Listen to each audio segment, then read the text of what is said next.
situation in the region. Welcome, Madam Kallas, to this House. I wish you the best for the next 5 years, and it's my pleasure to give you the floor.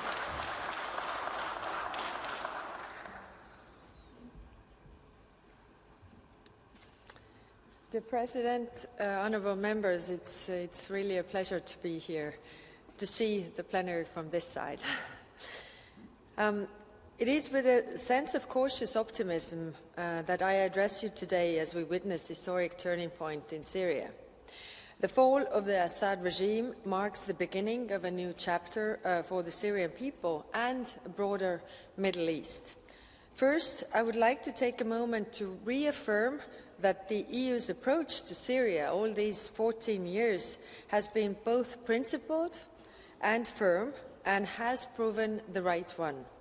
We remain true to our values. We hold dear freedom, human rights, inclusiveness, respect for minorities and accountability. We stood with the Syrian people in Syria and the diaspora, organizing each year an international conference for the future of Syria. The EU and its member states mobilized more than 33.3 billion in humanitarian, development, economic and stabilization assistance, providing support both Syrians inside the country and in the region, as well as outside. Assad had proven time and again that there would be never a peaceful, united and stable Syria, nor regional stability under his rule. And his allies, especially Russia and Iran, had used Syria to advance their destabilizing strategies hurtful for our key interests.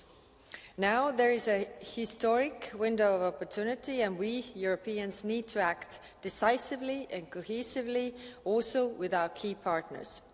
I was in Aqaba on Saturday for the international meeting convened by Jordan, important because it included the key regional actors, the neighbours of Syria, as well as the UN, United States and the European Union. We agreed on principles which are very important to the Syrian people and to all of us: stability, sovereignty, territorial integrity of Syria, Syrian-led and Syrian-owned inclusive political process with the support of the United Nations, government respectful of all components of society, build-up of institutions, but also the fight against Daesh and the destruction of chemical weapons, and finally, accountability for the crimes committed by the Assad regime and others. Yesterday, EU foreign ministers endorsed these key principles and supported my proposal to swiftly design a new approach to Syria. We are already stepping up humanitarian assistance to meet emerging needs. We have a key interest in the success of Syrian transition.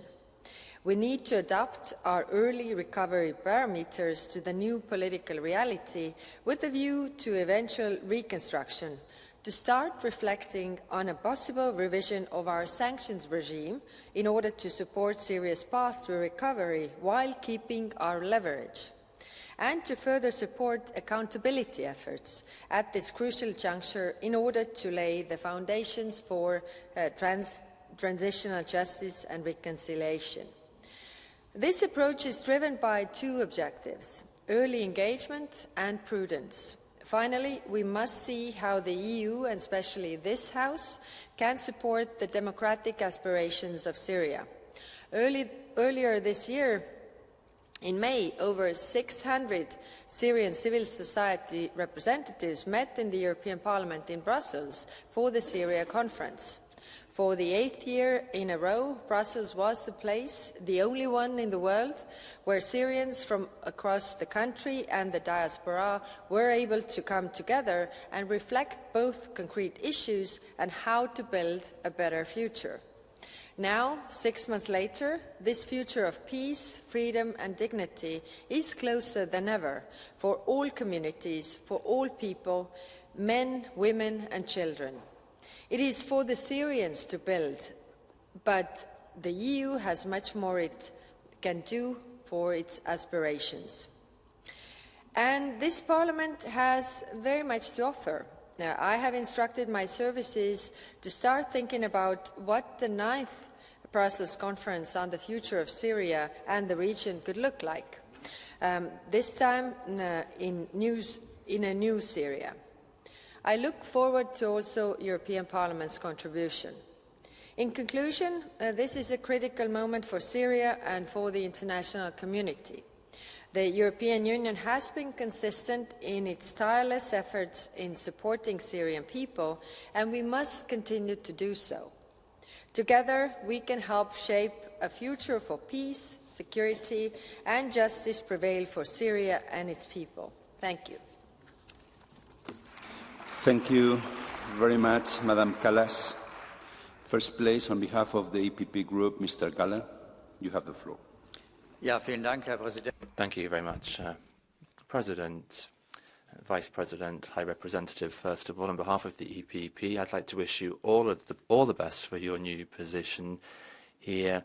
On the big issues where we have broad consensus, you will have our support. Now, I think here, in this situation, we can be relieved, together with the Syrians, that one of the most brutal regimes in the world has come to an end. And it can be seen that this is a strategic defeat for Russia and Iran as well. This terror axis in Syria, where cities and towns have been bombed with the help of the Russians, and then the Russians are continuing their war in Ukraine. Now, it's good that, for example, today the Commission President is in Ankara to speak to one of the major players in the region, Turkey, to look at how cooperation should continue. And I expect Turkey not to respond with bombs to these new developments. I believe that the Syrian Kurds do not want to work for the PKK. No, they are well organized in Syria. We should recognize this, and we should allow Syrian Kurds to make a contribution to stabilizing the country. We have a lot more to say, but I don't have any speaking time left. Thank you. Mr. Galler, on behalf of the Socialists and the Democrats, Mr. Maniatis.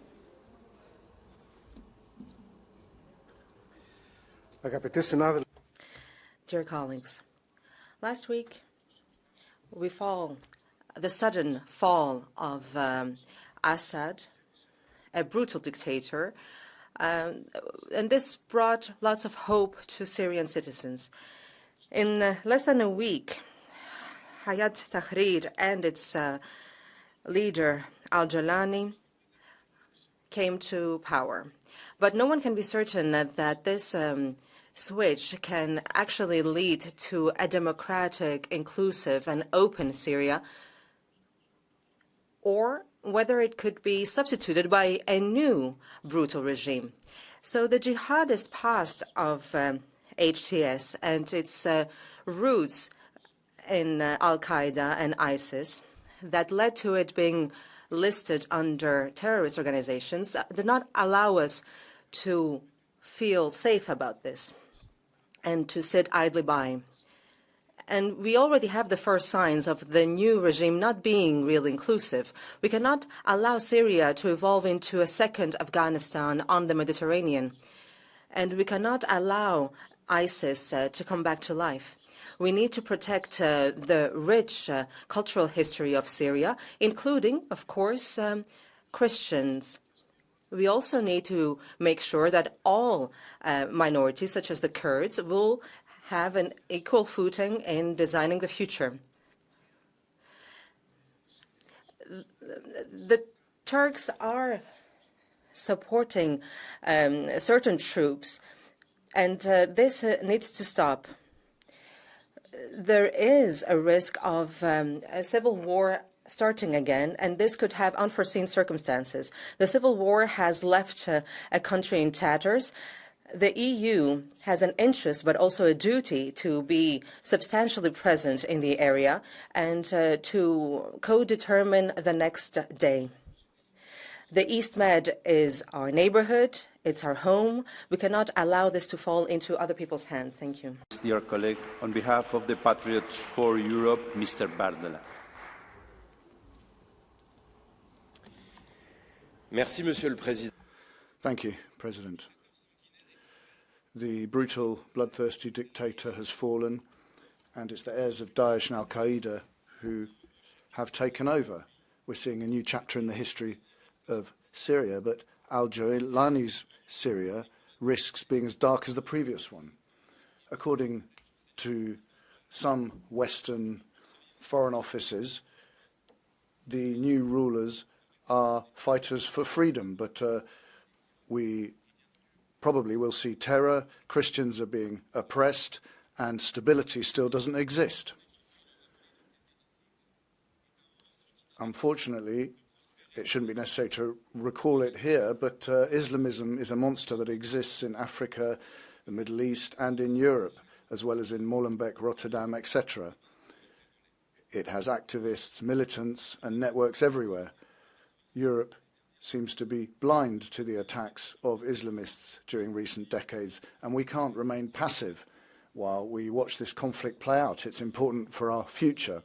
If we have Islamists sustainably in power in Syria, we could see a new migration crisis and terror crisis, and that will affect us here in Europe. There is a jihadi danger there. We need to put Europe first. We need to ensure that we protect Europeans. Suspending the assessment of asylum requests, working to return Syrian refugees and strengthening Europe's borders are crucial for our future. Our security and European security depends on it. See, Monsieur Bardella. Next speaker, Mr. Bilan, on behalf of the ECR group. Thank you, Mr. President. First of all, let me express deepest condolences to the Syrian people who lost hundreds of thousands of lives during the 13 years of destructive tyranny and bloody retaliation that followed the Arab Spring, orchestrated by Putin's puppet Bashar al-Assad. It is euphemism to say that the change of regime is already having massive repercussions in the regions. Russia's and Iran's failed states are suffering a strategic defeat, and others, regional and global players, are already playing their next hands. Europe must stand prepared to support Syrians in their pursuit of political transition. This includes robust humanitarian assistance, the promotion of inclusive dialogue among all legitimate stakeholders, and the reinforcement of accountability measures for war crimes. In parallel, we must support the new Syrian government capacity building, ensuring that the population can safely remain in their homeland and preventing any further destabilization in the country. And last but not least, we cannot forget about Christians who can be in danger right now. Thank you very much. Thank you very much, dear colleague. On behalf of the Renew Group, Madame Loisson. Merci, Monsieur le Président. Thank you, President. High Representative, Bashar al-Assad has been toppled. The message is strong, and it goes for all dictators. None of you are eternal. And this also applies to all regimes that are supported by Russia. Putin is not a trustworthy ally. Al-Assad has been toppled. We have seen those that have been liberated. We know now and we see now what exactly was going on, the barbaric acts in Bashar al-Assad's Syria, including those, for example, from the RN that shook hands with the butcher of Damascus. We find that shameful now. Hope, uncertainty, Islamist rebels took Damascus. That is of concern, specifically the Christians in Syria. All of the components of Syria must find their rightful place in a new Syria. Turkey has been bombing areas and the Kurds. They must join us in fighting IS. Fighting terrorism must continue.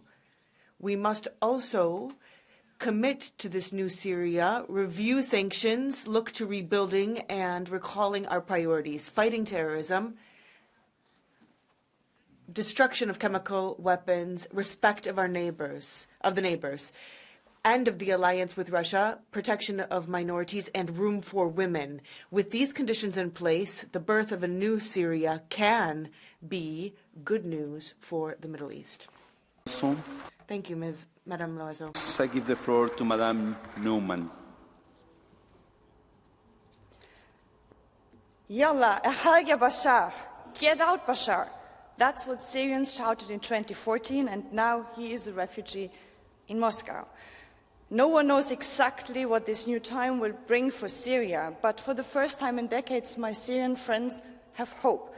Hope to rebuild their country, and I want the European Union to support them with humanitarian aid, with their fight against impunity, and with crystal clear political signals that Europe will support all those committed to Syrian-led process in the spirit of Resolution 2254.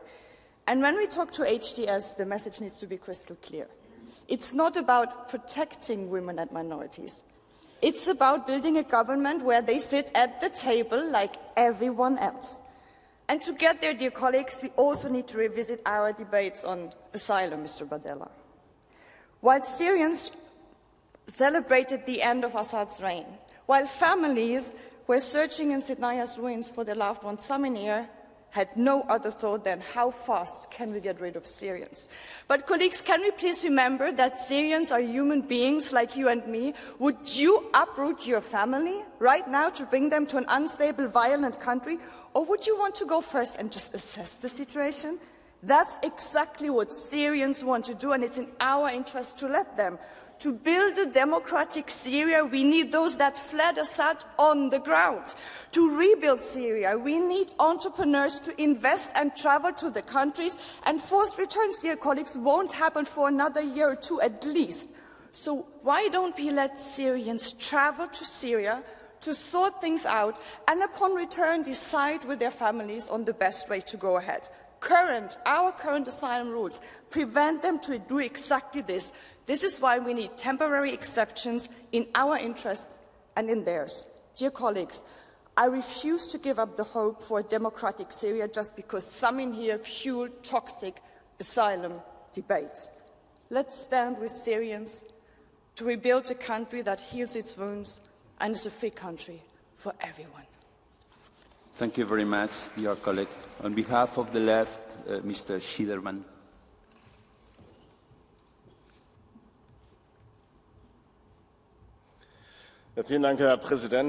Thank you, President. High Representative. Assad has fallen and fled into the arms of his war buddy Putin. And we've seen joy during recent days on the streets of Syria and also on the streets of Europe. The future of Syria is open. However, the new leader of Syria, al-Jawlani, is a wanted Islamist with a $10 million bounty on his head, and his militia, HTS, is listed as a terror organisation by the UN. And it's pure racist hypocrisy now to start speaking about how we can send Syrians back as quickly as possible after they fled 14 endless years of civil war. Germany took in 1 million Syrian war refugees. Many of them are working in important jobs like in the health sector and in the traffic sector. Germany needs these workers. We need these people who have become friends and neighbours for many people. The times in which the EU played an important role in the Middle East are long gone because the EU has lost all its foreign policy credibility. And now we're seeing unbearable double standards appearing. The silence of the Commission against the war that Turkey has been waging against Kurdistan is deafening. And the same goes for the violation of the ceasefire and the occupation, which is against international law, of further Syrian areas by Israel. Erdogan is a dictator who continues to dream about a greater Ottoman Empire. He works with Islamist militias that enslave women and children, and Turkey is not far behind Islamic State in its desire to wipe out Kurds and Yazidis. We have heard Slava Ukraini many times during recent years, but it would have been good to hear Biji Rojava as well. The Kurds defeated Islamic State, and we should be grateful. The Turks should stop their war against Kurdistan immediately.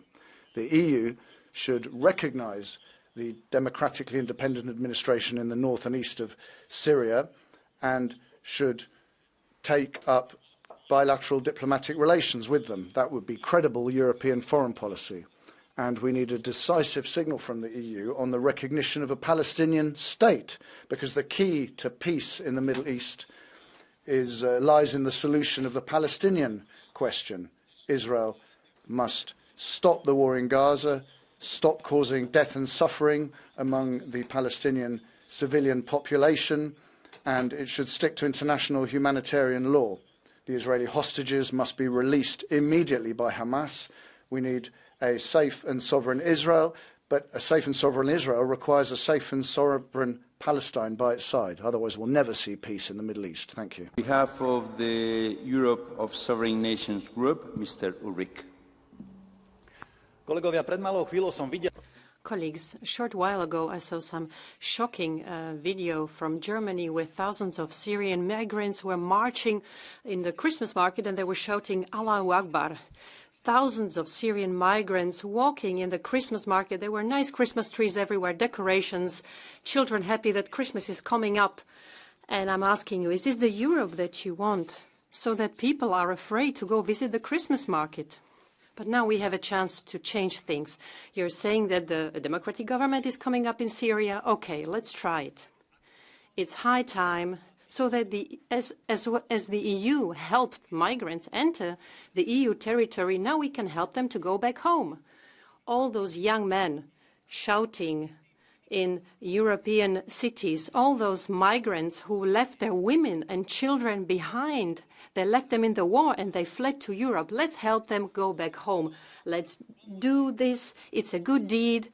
Let's help them tidy up from Europe. Thank you. Thank you very much. Now we jump in the second part of our debate. First speaker, Madame Terlac. You have the floor. Dank u, voorzitter, beste collega's. Thank you. Thank you, President. Colleagues, well, we can only imagine the atrocities and difficulties that have taken place in Syria over the past few years of dictatorship, with scars which will remain. And there are many unanswered questions about the new regime. But we should be optimistic, and we should give this state the opportunity to become a legitimate state. A new constitution needs to be put in place which gives rights to all Syrians, whether it's about women, ethnic minorities or religious minorities. The European Union needs to focus on the rule of law in giving assistance. We need to build diplomatic relations, and we should also ensure that our embassies can be opened in Syria. Europe must guarantee peace. The time for change has come, and the European Union needs to maintain its links and guarantee stability in the region. Thank you. Mr. Tarquinio. Grazie, Presidente. Thank you, President. High Representative. Well, Assad's brutal regime has gone, and that's enough to give us hope. But the path towards peace, security and democracy in Syria is an uncertain and long one, as you said. And so we need a strong diplomatic commitment from the EU. We need to put pressure on, with all the instruments we have available, on the transition government so that they can launch, guarantee and respect a democratic process which is based on respect for the rule of law, equality between men and women, and fundamental rights for the entire population of Syria, all the different ethnic groups from wherever they come.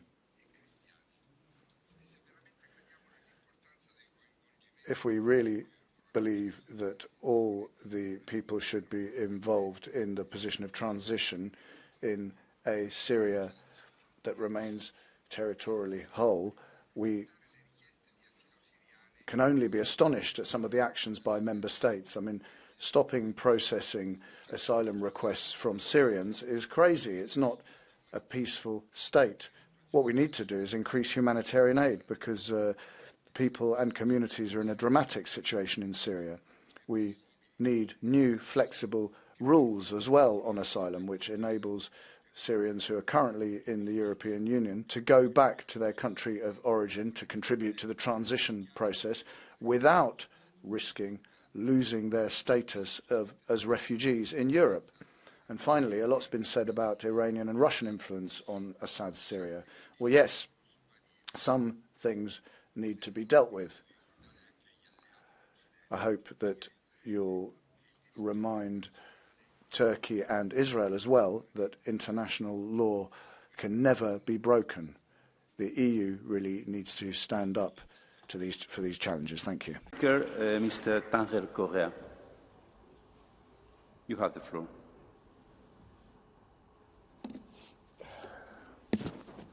Señor Presidente. President, Madam High Representative, Vice President of the Commission,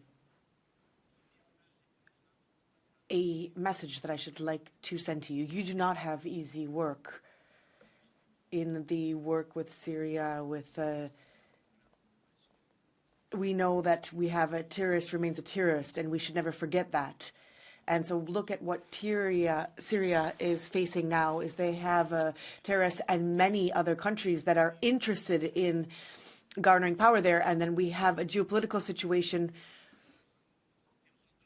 We have other forces also that do not want to lose their clout with an agreement. We know that we have Muslims that are underpinning some of the terrorist forces. And so things are going to be extremely complicated, very difficult to bring the humanitarian aid that is much needed. And we can never let that be far from our mind. So I'd also like to state that if the European Union, once and for all, in this area, does not look at the problems clearly and does not make progress, it will completely lose its credibility.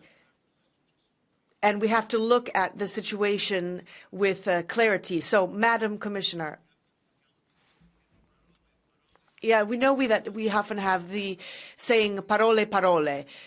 Words are just words, but we have to be a trustworthy partner and one that they can count on. Thank you very much. Madame Gambino. No, sorry. You have the floor, Monsieur.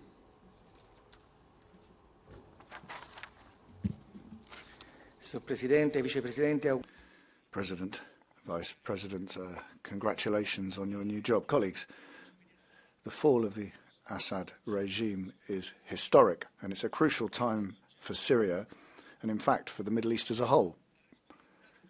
Europe is responsible for guiding this transition, avoiding the errors made in the past in Iraq and Libya, for example, because a lack of a clear strategy there left chaos in those countries. It's now crucial to recall that the stability of Syria also depends on the surrounding region, in particular on Jordan, which is already suffering the consequences of the crisis. The recent statement from President von der Leyen, when she expressed the European Union's full support to Jordan, is a clear sign as to how the European Union is going to work closely with countries that border Syria to guarantee an orderly transition in line with Resolution 2254 of the UN Security Council.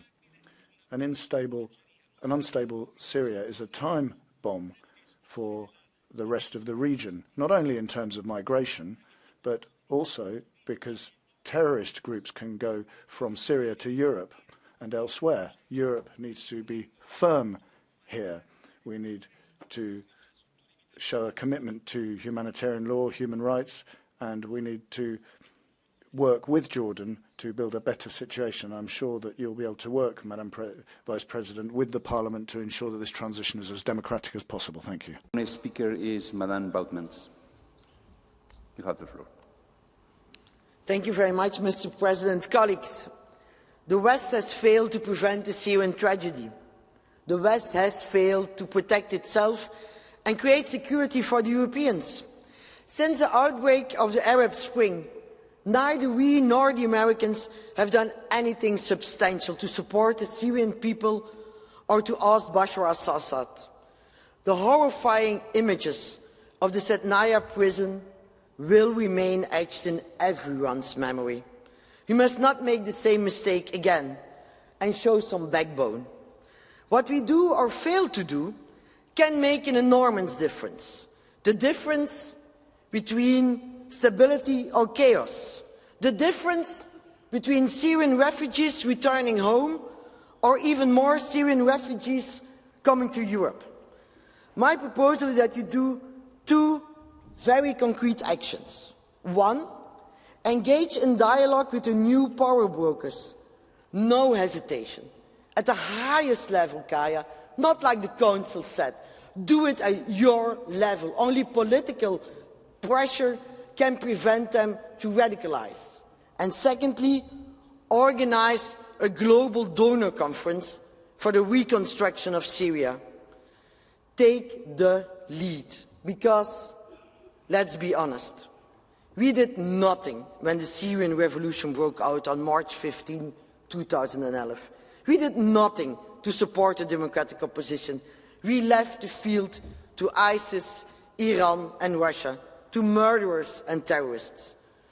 Do the opposite of what the Orban regime is asking you, and you will be on the right side of history. Thank you very much. Dear Madam Baumann, sorry, Madam. Sorry, Madam.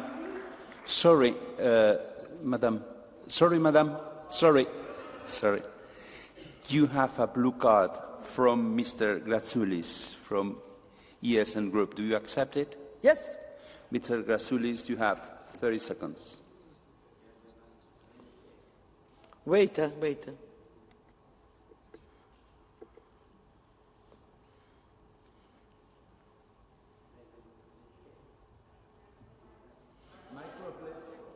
I don't hear you.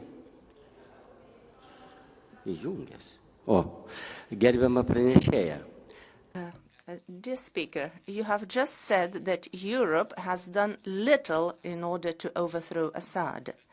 But now, when his regime has collapsed, for some reason, Israel, the American forces and European forces have started bombing every day. Is this a help to the new government who have come to power and overthrown Assad?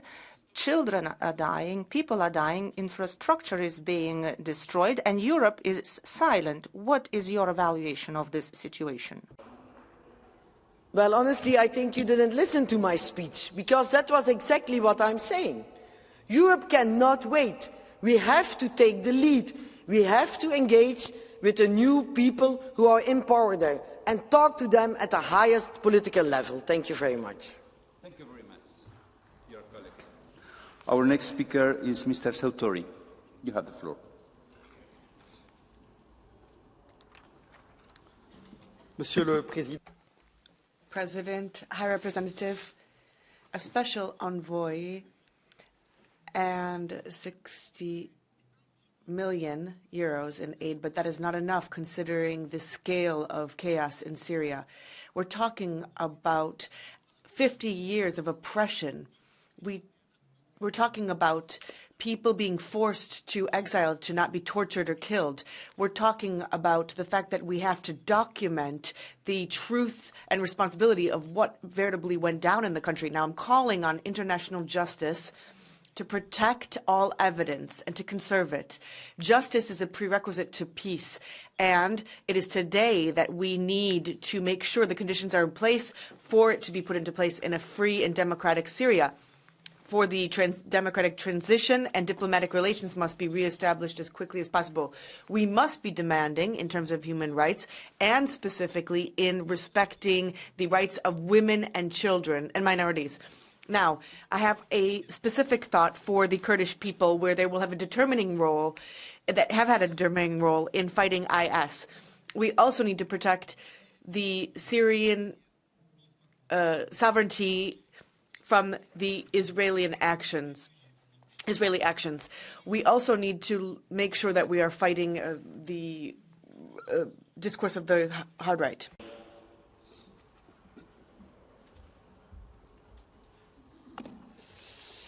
Merci, Monsieur le Président. Madame Kallas, nouvelle ministre. Thank you, President.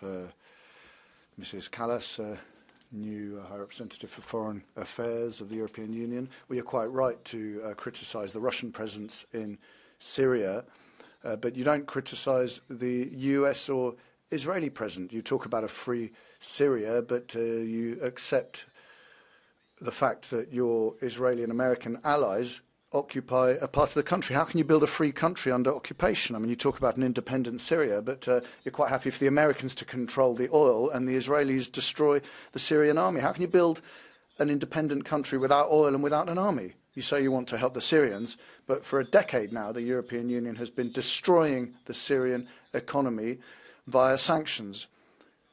Acts speak louder than words, High Representative, and I think we have to say that Europe is not working for a strong, independent Syria, it's working for a weak, divided country, a country that can be exploited by our multinational businesses, as is the case for so many other countries in the regions.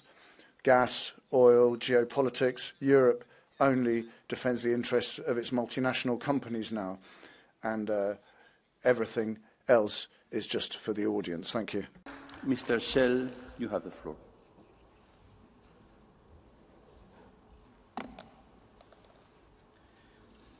Deutschlands Innenministerin ist besorgt. The Interior Minister of Germany is worried. But Nancy Faeser is not bothered about Islamists coming to Germany. She's concerned about Syria because more than 1 million Syrians came to Germany, including war criminals and Islamists. And we had fighters for the IS in a case in Germany. In Hamburg as well, there's a court case as well. And in Frankfurt, there's been a case involving rape. You know, 100,000 offences committed by Syrians in Germany in recent years. They have sought a home in Germany and they've received allowances and they've received healthcare from the German state. I am concerned that more of those people will come to Germany, into the all-inclusive resort for Islamists and war criminals from the whole of the world. First of all, we need to close the borders. Second, deport. And thirdly, we cannot support the new regime in Damascus.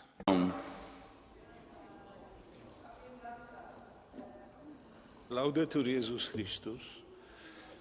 God bless everybody. Syrians and all the others.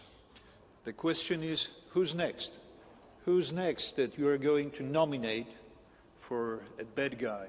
Somebody to be erased, delegitimized, somebody that you want to help, rob, kill. Who's next? Because as long as I'm listening to your debates here, each and every time you nominate somebody. You nominate Russia, obviously, China, North Korea, Iran, Syria, Georgia, Moldova, Romania. These are the countries that you don't like. You want to take Europe to war, You were, all along, you were being grotesque with your warmongering. Now you're being more and more dangerous to the people of Europe and to the people of the world. So who's next, Madam Commissary, that you are going to nominate? Thank you very much. Our next speaker is Mr. McAllister. Mr. President, thank you for giving me the floor. Madam Vice President, High Representative, great to see you here sitting in the plenary. As we have heard this morning, the reaction to the fall of Bashar al-Assad has been relief, also at yesterday's Foreign Affairs Council, and rightly so. This dictator and his regime are responsible for the deaths of hundreds of thousands of people, far more than ISIS and all other so-called rebels combined. And indeed, the fall of Mr. Assad represents a significant loss for Iran, Assad's Syria was, alongside Hezbollah, a key component of Iran's so-called axis of resistance. Through Assad, it was the Mullah regime that was able to project its power across the Middle East. And the same far-reaching consequences apply for Mr. Putin. Beyond the blow to this axis of terror, as my colleague Michael Gala just named it, let us not underestimate the enormous new challenges the transition carries within Syria. The rebels are led by the jihadist militia, HTS, which is an extremist group that has its origins in the Islamic State and was allied with al-Qaeda. Mr. al-Jolani is now confronted with the enormous task of bringing peace to Syria in an inclusive process that respects the voices of all religious and ethnic minorities, whether it be Alawites, Christians, Druze, Shiites or Kurds.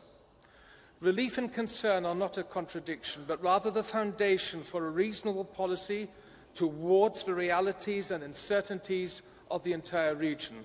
There is also room for hope. The European Union should not allow a vacuum in Syria. Let us engage and try to stabilize the country and constructively reach out to other powers which have sway in the country. Madam Kallas, I am glad to see you are already working exactly to this end. Thank you. Dear President of the AFET Committee, nuestra siguiente oradora es la señora Pajín.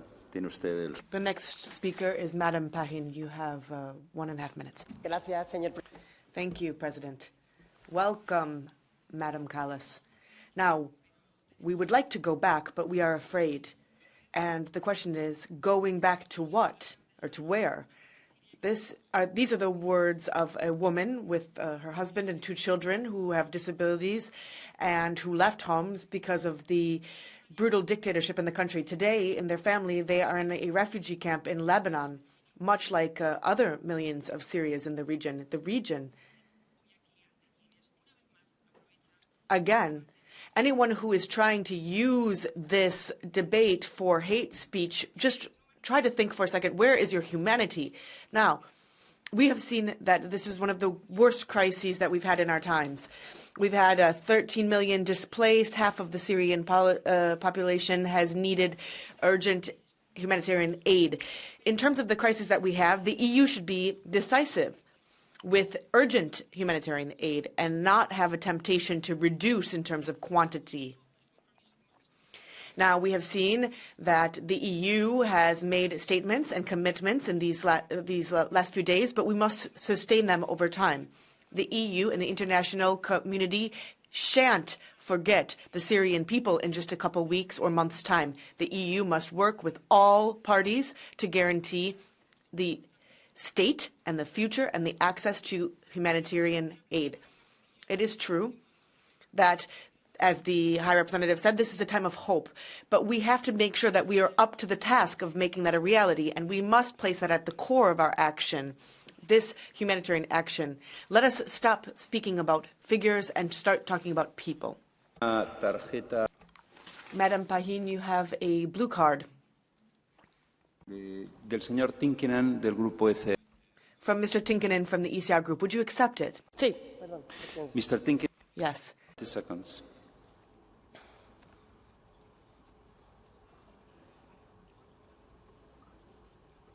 Kiitoksia puheenjohtaja. Thank you, President, esteemed member. When the war began and people started fleeing Syria, it was said that it would be important to protect these people as long as the situation remains the same. Now that the al-Assad regime has been toppled, many are in a very well-founded way thinking that it would be the right time to go back home. You, on the other hand, were talking about the fact that we are using the situation the situation is being used to bring forward hate speech. How is it possible to build Syria from outside? I believe that the Syrians who go back to Syria will be able to reconstruct the country and that they are needed. Thank you. Lo que yo defiendo.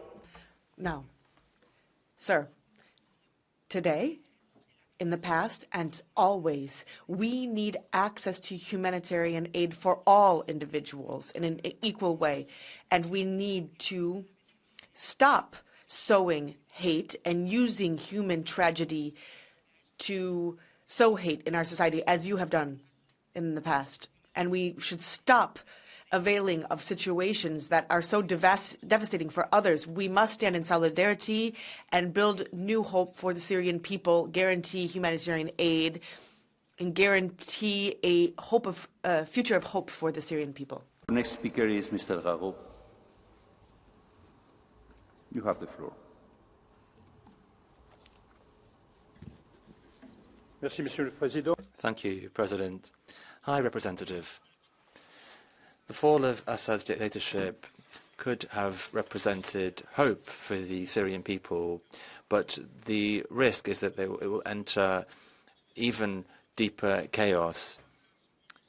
We have seen Islamist militia start to take control. How can we not be horrified in the face of this situation? These men, women and children, religious minorities, especially Christians, are facing a dark future. The cultural heritage of Syria is being destroyed. But then what about Western powers? For example, France. They are celebrating the victory of rebels, but these are Islamists. And there is no such thing as moderate Islamism. Examples from Iraq, Iran and Libya. Perhaps if we looked at those and remembered those, we wouldn't be so naive.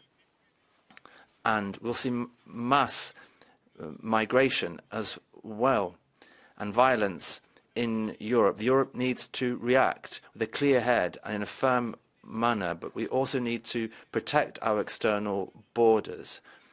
And then coming back to the European Migration Pact, this wants to force automatic distribution of mass migration. It's a duty to our people to combat these threats. We also need to support the forces that fight Islam and protect persecuted minorities, and we need to ensure that asylum claims are dealt with outside the EU. This is our minimum security obligation in an international context of significant instability that the world is facing. Thank you. Mr. Giadi, you have the floor.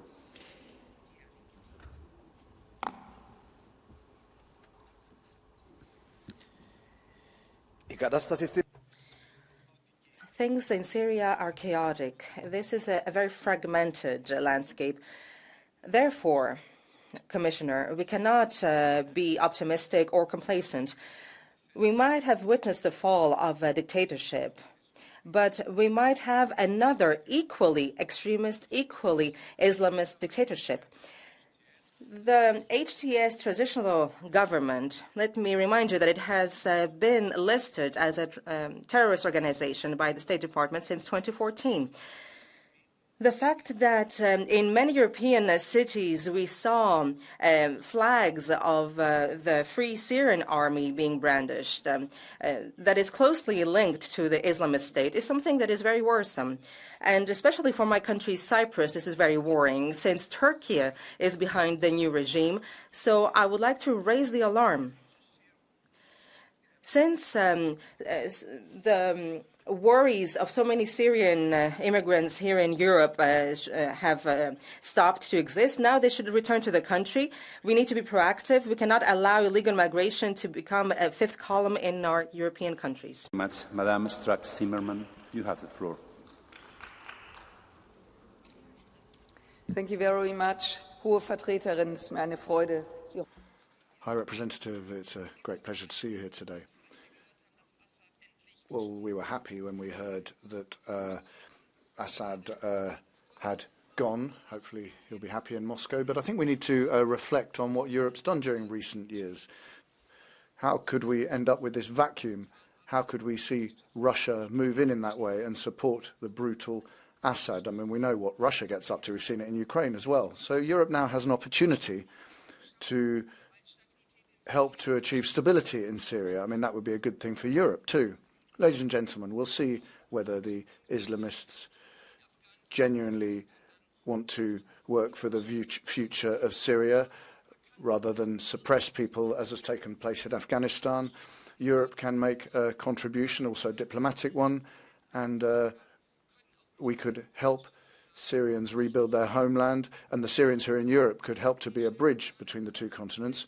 But Europe needs to be present in Syria. And, High Representative, I'm sure that you're the right person to represent Europe on the world stage and in the Middle East. Thank you. From Madame de Mirel from the left. Do you accept it? Hier. Madame de Mirel, you have the floor. Wir können Deutsch sprechen. Das machen wir doch gerne. Thank you very much, Mrs. Strack-Zimmerman. Thank you for taking the blue card. Now, I would say that the Syrian people long for equality, democracy, peace and justice. They have been through too much suffering. For decades now, in Syria, it's not only large powers like Russia and the US who have been active, it's also Turkey that's sending in jihadis. Israel's been bombing various areas. And Germany has, with its government, been involved in delivering weapons to Israel for months now, and they're proud of it. And Germany is also the speaker is interrupted by the president. So how are you going to contribute to stability in the region by delivering weapons? Thank you very much. You've spoken for a long time, says Ms. Strack-Zimmerman, without asking a question. But the situation is very complex, and Europe needs to play an appropriate role, which it hasn't been doing during recent years. All of those involved need to sit down around a table. And when it comes to Israel, Israel suffered bombardment from Syria for decades, and has now been destroying chemical weapons supplies to ensure that they don't fall into the hands of Islamists, so that they can no longer be used for the purposes that Assad was using them for. I'm sure that Mrs. Kallas is the right person to represent Europe and help to bring peace. And I think we agree on the fact that people need peace, they need security, and they need the opportunity to live in peace and freedom as we have in Europe, regardless of which religion they profess. Thank you. Our next speaker is Madame Strick. Hi, Representative, welcome.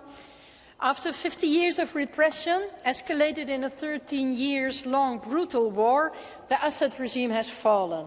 Finally, Syrian citizens have a chance at building a safe and free country, and the EU must do everything in its power to help make that really happen, and also to hold the Assad regime accountable. But we're still far from true celebration. Look at the unstable situation, the unlawful attacks by regional actors, and the level of destruction. Yet EU countries who often take years to decide on asylum claims now rush to premature decisions, freezing asylum examinations and even announcing deportations of Syrians. This is harming Syrian people who cannot return in safety now and are still entitled to protection. But it also sends a dangerous signal to neighbouring countries like Turkey and Lebanon. A sudden massive return now can only further destabilise the country. So what the Syrians need is full support, safety and protection wherever they are. They have suffered enough. Thank you. Thank you very much, Mr. Georgiou. Kaja Kallas. Ms. Kallas. Dictator Assad has finally fallen, and celebrations have erupted, like in Iraq and Libya. Of course, we saw the consequences for the peoples of those countries. So those who were considered to be terrorists until yesterday and cold-blooded murderers, and now they have been rebaptized, rechristened as guarantors of freedom and peace. But for years, the EU was silent. Of course, it was not Ukraine, it was a different country. But this is the stuff of nightmares. There is a clear risk of the country being torn into pieces. Russians, Americans, Turks that are striking targets, Kurdish targets. Israel that wants to invade and create the greater Israel. The EU, as usual, is absent. So you should do the minimum. You should assist the Syrian people by deciding themselves about the future. You have the floor.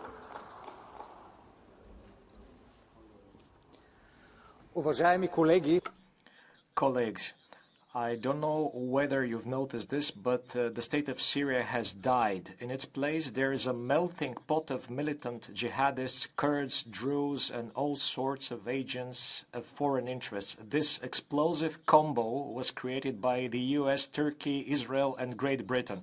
Generally, every time a so-called civilized country decides to mend the situation in what it calls uncivilized countries, we witness a total breakdown and many people die. 20 years ago, the US promised to democratize Iraq, but instead assisted the creation of ISIS. Then the West decided to democratize Libya, but instead opened Europe's gates for hundreds of thousands of illegal immigrants. Today, the same Western civilizers took a jihadist, Mohammed al-Julani, removed his garments, cut his beard, and proclaimed him a liberal Mother Teresa. And they're telling us how civilized he's become. Once upon a time, the US treated Osama bin Laden in the same fatherly manner because the US was sure that he would always carry out their orders. We all know what that led to. I don't think it's going to be any different today. Grazie. Thank you. The voice that is rising out of this parliament is one that is obviously dreaming and hoping for rule of law in Syria, but we know that the path is extremely difficult. We have divisions, huge ones within the country, and huge division even amongst all of those who are outside of the country and who have chosen their interlocutor in that huge splintering of society. Now, it's true that everyone picks their preferred ally, and so that's going to be extremely difficult, dear Vice President. And when it comes to risks, there is a specific one: two stakeholders in Syria that have divided, and that is Russia and Turkey. But between the two, there's a huge difference. Russia is not our ally. It recently invaded a non-EU country, and Turkey is our ally in NATO and invaded an EU country, Cyprus. So we have to decide with whom shall we stand for peace in Syria, understanding that Russia and Turkey, divided on all things, have one point that they agree on: damage Europe. So that is the trickiest issue that we'll have to work on. Thank you. Our next speaker is Mr. Assis. Muito obrigado, Sr. Presidente. Thank you very much, President. Madam Commissioner, Vice President, colleagues. Now, the images that we have seen from Syria show the worst evil that humans are capable of, from emerging from these prisons. Now, unfortunately, we don't necessarily move from evil to good. What is happening in Syria is extremely complex. So for the future of optimism, we have to look forward with hope. The paths are now dividing. That is clear. And one thing is improbable, is that there would be a tolerant, multi-ethnic country. Now, what is, however, possible, but that we don't want, is the descending into authoritarianism. Now, if we look at what is happening, we hope that the Syrian people will be able to freely choose what they would like, and no other people, no other states that are going to choose on behalf of the Syrian people, and that it would just be a pawn in the geopolitical chess table. Now, if we look at the rebels that have taken power, They have given statement for a managed transition, but we must support that and ask how exactly are they going to respect the religious minorities and lead to peaceful coexistence? Will they be able to do that? Will they be able to tame the war and not use chemical weapons against civilians without any defense? And how can we make sure that humanitarian aid gets to the civilian population? Lest we forget, Syria is destroyed, and so one of our major functions shall be to support Syria in its process for rebuilding. Thank you. Speaker is Mr. van der Riese.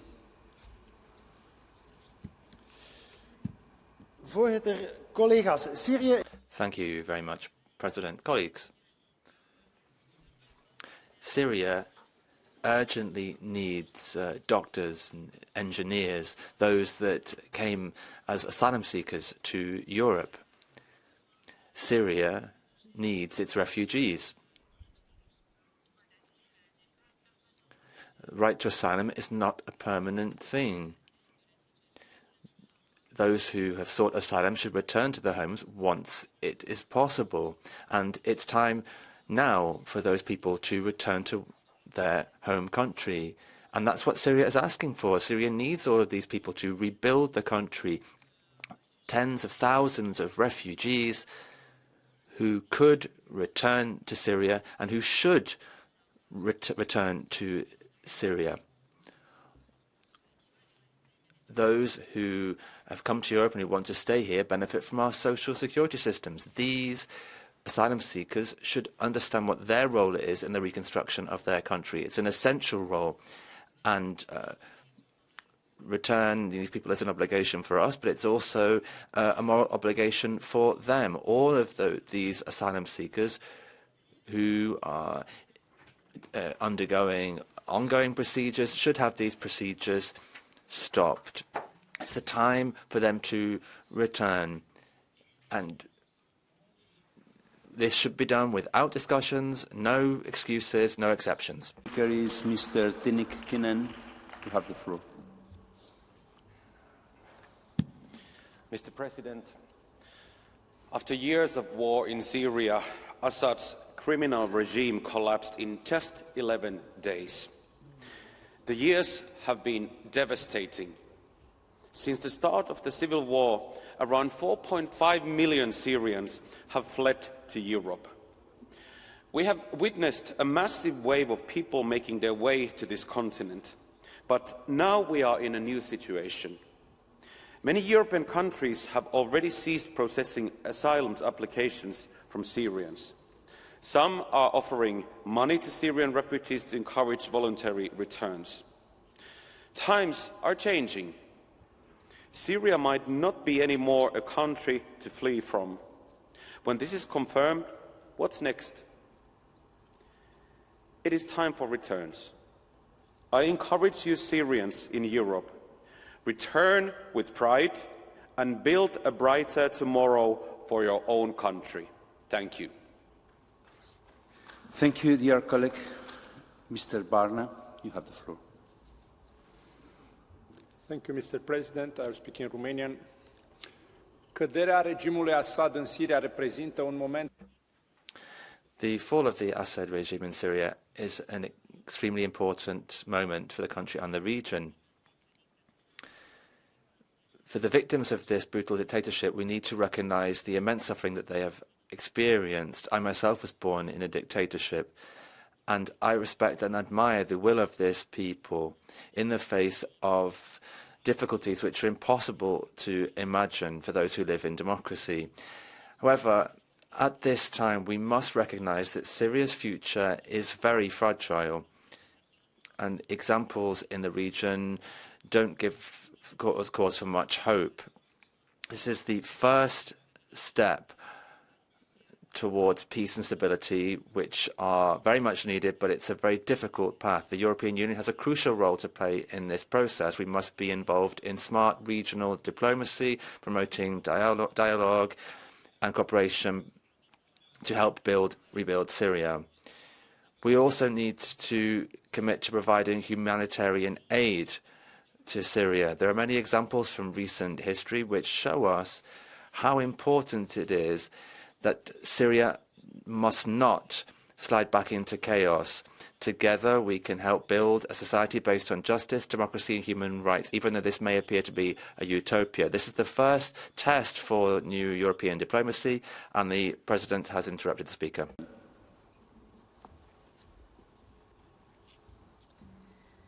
Thank you, President, High Representative. Efter al-Assad-familjens järngrepp I 50 år har regimen äntligen fallit.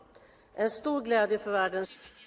We have had the Assad regime in place for a long time, but it's now fallen, and that leads to a great deal of uncertainty as well as hope.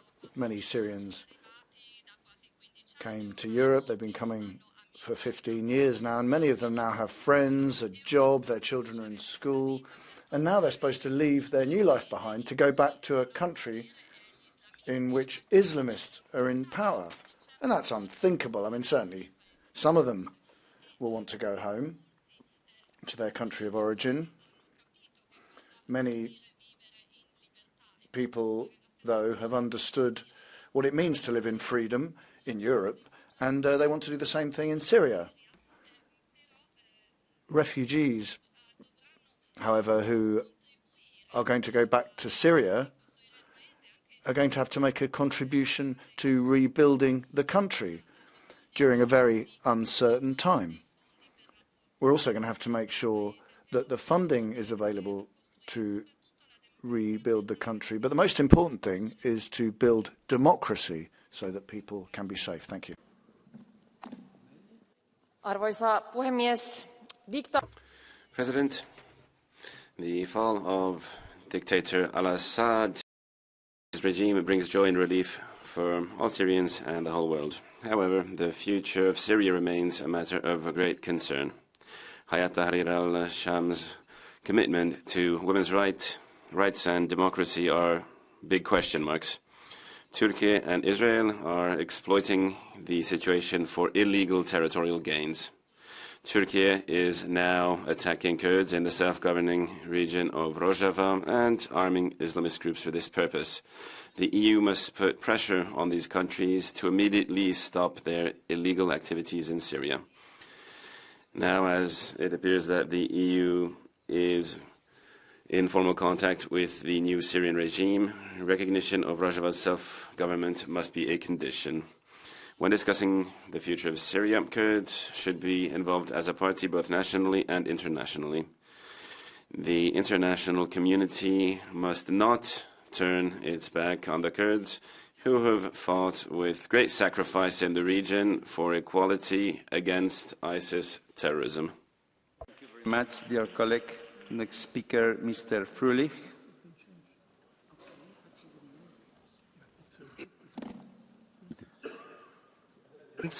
Die Ära Assad ist beendet.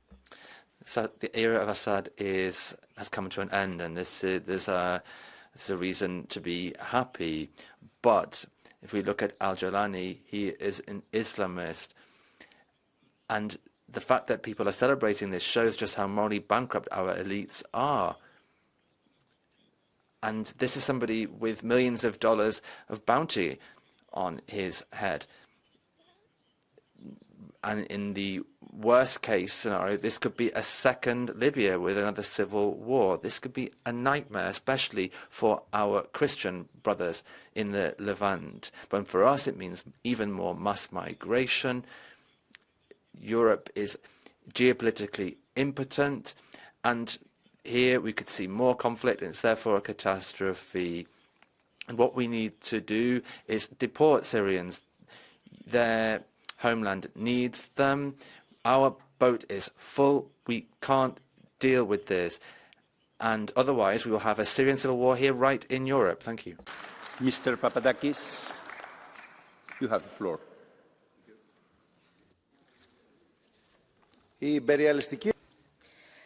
The imperialist invasion and the planned partition of the sovereign state of Syria has all been planned in the Middle East by the US, the EU, NATO, Turkey, and Israel.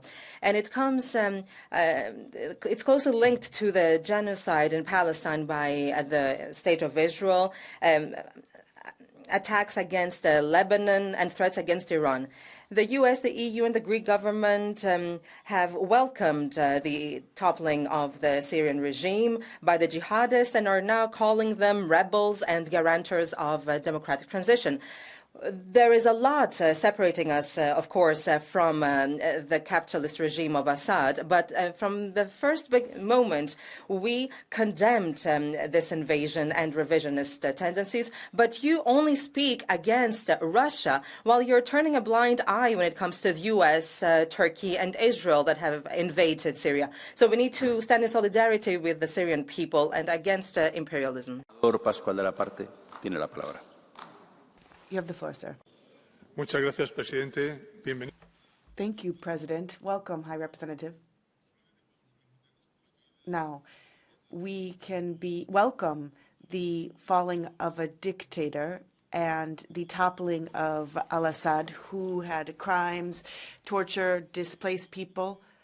And the first thing would be to obviously congratulate all European Democrats. The second thing is that we're seeing that there's a redefining of the geopolitical, geostrategic map in the Middle East.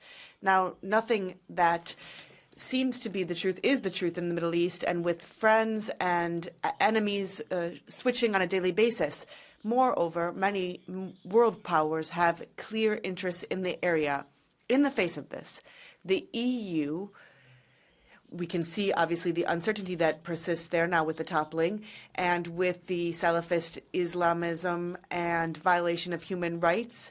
We must be very cautious and prudent as we approach the situation. We must demand, as the High Representative stated, the territorial integrity of Syria, respect for human rights, guarantee the independence and sovereignty of the territory, and assist those who have been displaced that are suffering the most by increasing our humanitarian aid.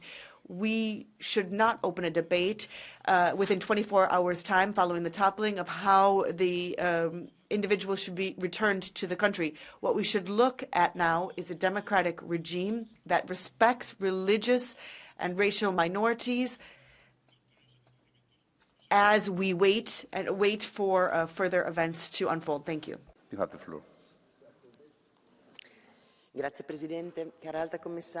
Thank you, President. High Representative, colleagues. Well, we don't yet know what's going to happen in Syria after the fall of the butcher Assad, but we know the scope of the crisis that was already underway. It's a devastated country that needs to be rebuilt. 16 million people, two-thirds of them children, who need humanitarian assistance. There's a mosaic of ethnic and religious minorities that require respect and would like autonomy, like the Kurds, who, having helped us fight Islamic State, now risk being targeted by Turks and radical groups at the same time.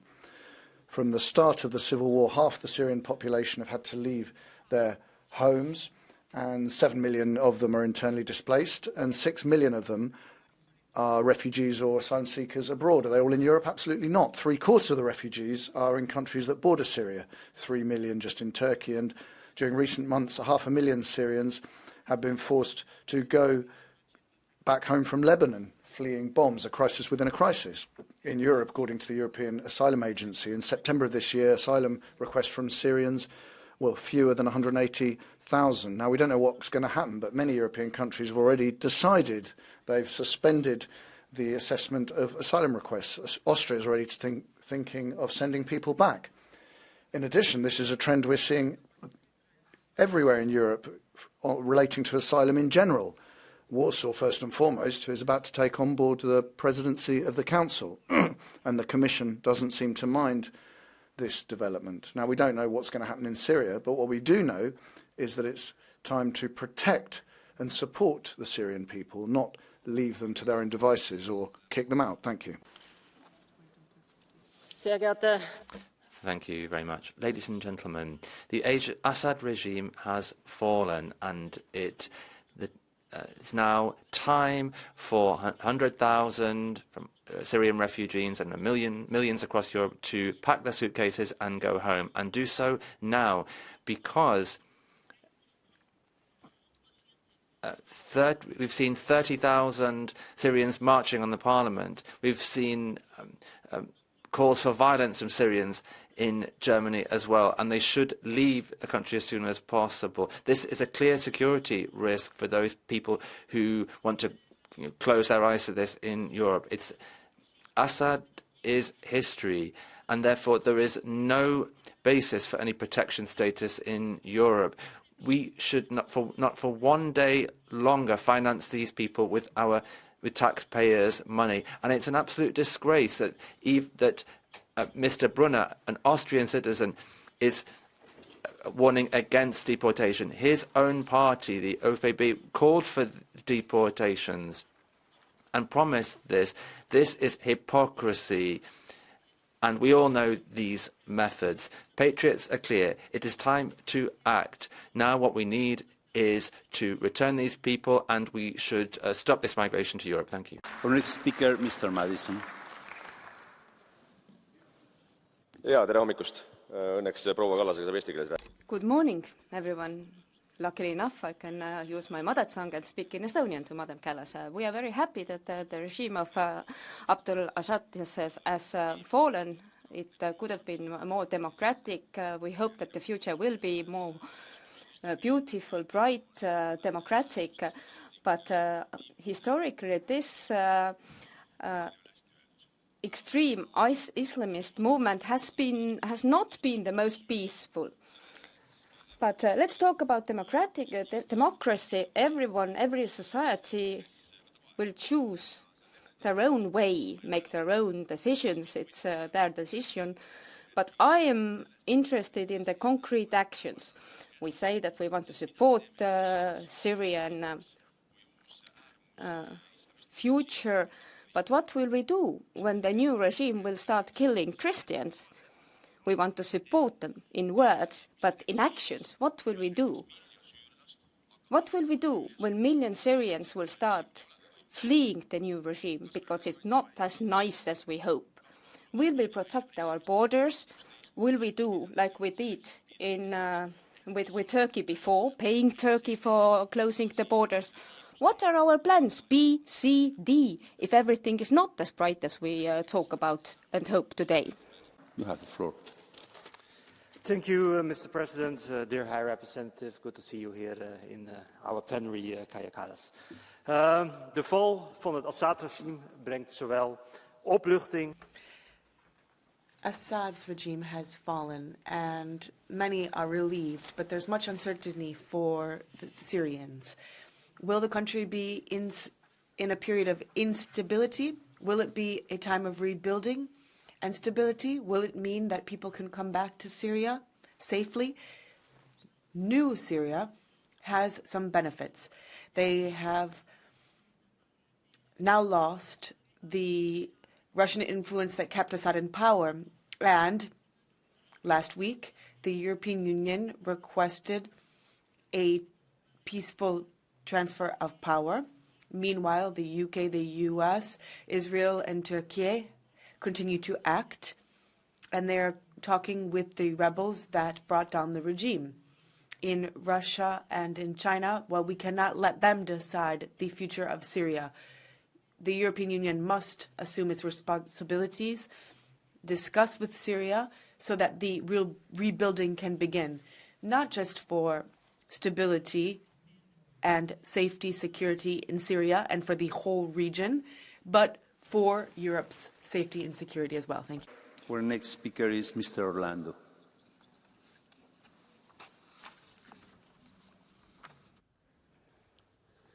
Grazie, Presidente. Thank you, President. High Representative.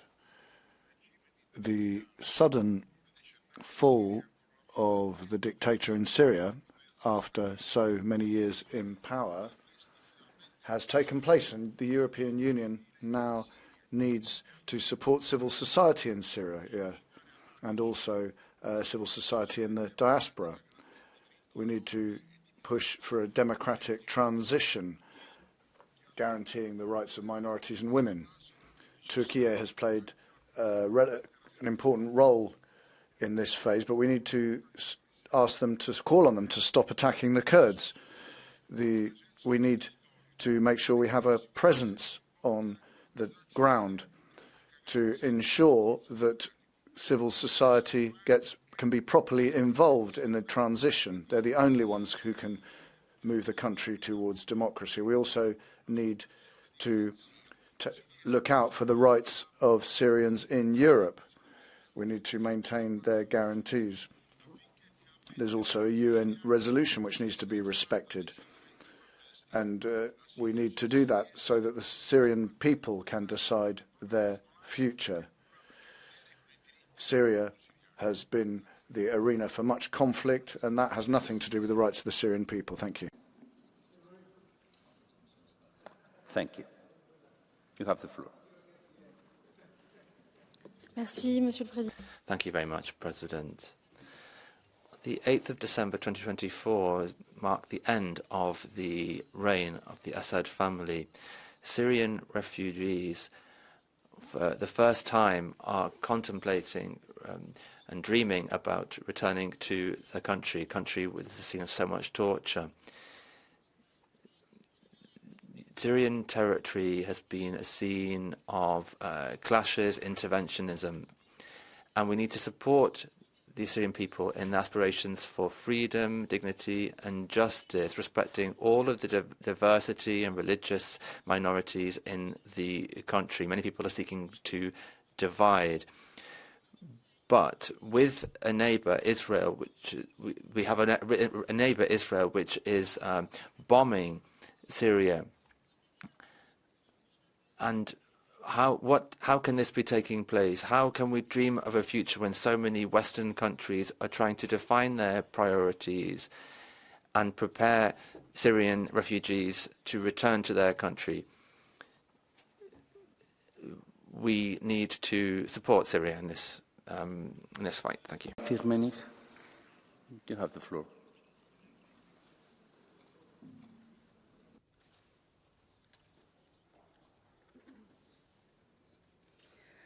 Die Berichte aus Syrien sind Reports from Syria are alarming. HTS, the branch of al-Qaeda, together with other terror groups, has taken power, and there is a threat of Sharia law there. Europe is looking to these Islamists with sympathy, and that's a pretty bad thing. International law is important, and everyone's talking about international law, but it doesn't seem to go for Western allies or Western states.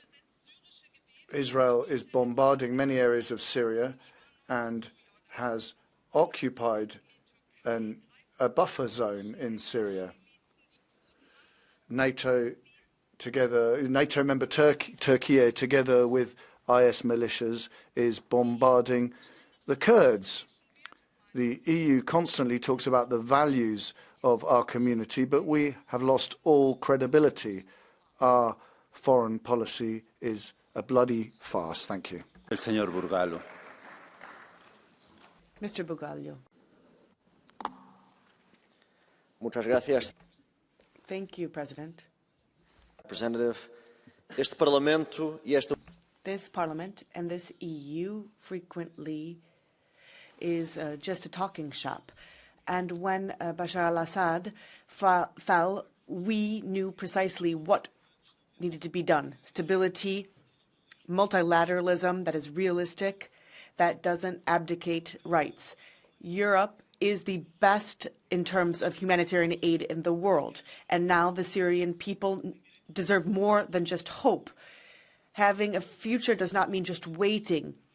We cannot just consider this a moral or geopolitical imperative. It is an imperative for the EU and our values. Now, what is happening in the region, we can see that there is not peace in this land, but it's also a question of security for us of Europe. The High Representative yesterday presided over the Council, and what we've seen is that the crisis there increases fundamentalism.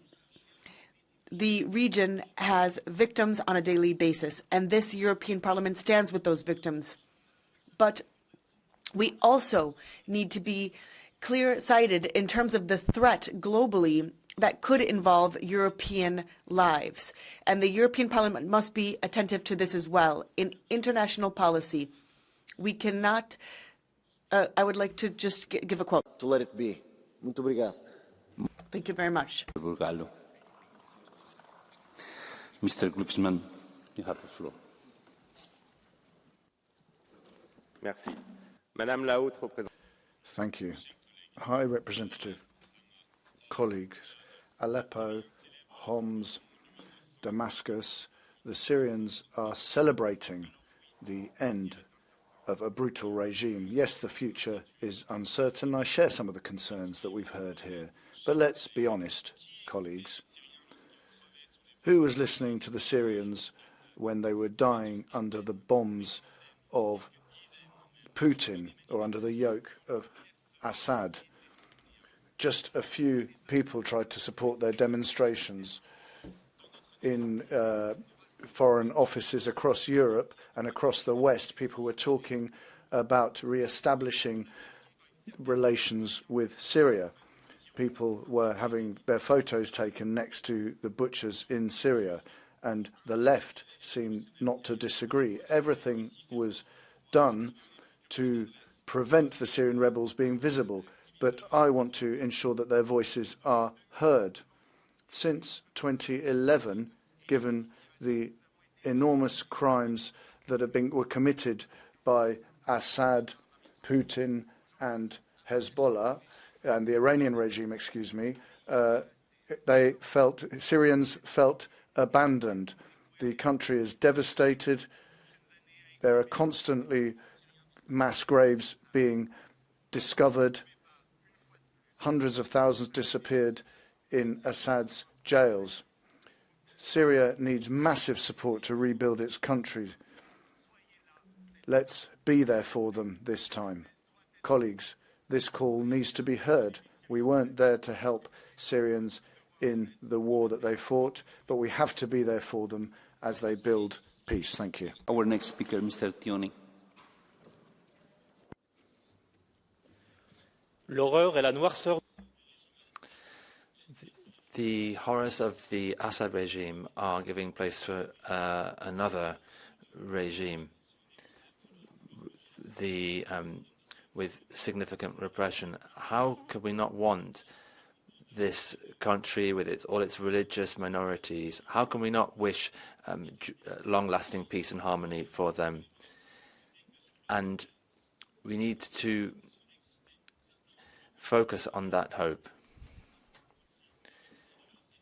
But I am significantly worried about our continent with the threats that surround us and that are also here on the ground. Because of jihadists, it's possible that we may see an opening up of Syria, and we should encourage that, but we should remain clear-minded. Now, we have a devastated Middle East, and this is something that we need to take into consideration. Very much. Our colleague Kanko is the next speaker. Thank you, President. Madam High Representative, we all agree that Assad was bad news. Bad news for Europe and certainly bad news for the people in Syria and in the region. We should all know that the HTS is no better news. Not for us and not for them. The fall of Assad means less fuel for Hamas and Hezbollah, less power for Iran, a new balance with Russia in the region, and an opportunity for something else. That good news is only one side of the coin, because the tyrant is replaced by Islamist jihadists. That remains a threat. So while we can indeed rejoice in the fall of Assad, we cannot see any promising future for Syria, and even less so for women, Christians, religious minorities, and Kurds today. We must be vigilant. How will you navigate between optimism and realism in this situation? How will you work with our transatlantic allies?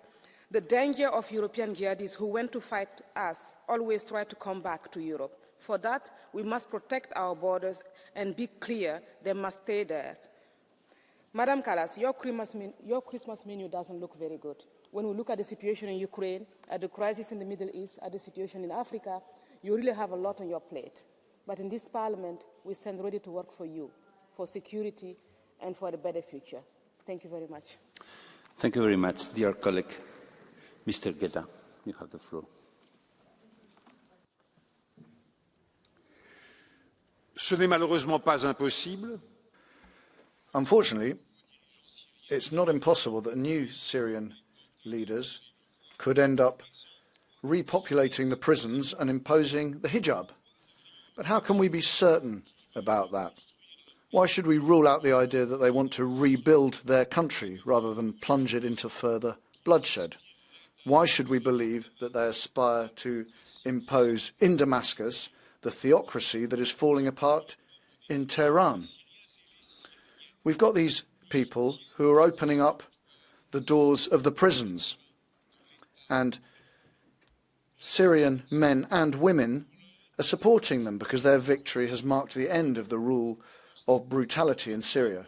Nothing can be excluded, but for the moment we're seeing that Putin is not invincible, and there is a suspicion that the strange levels of concern that have accompanied the freeing up of Syria are just an effort to forget the shameful alliance that brought the Kremlin, Iran and the far right together. Thank you. Presidente.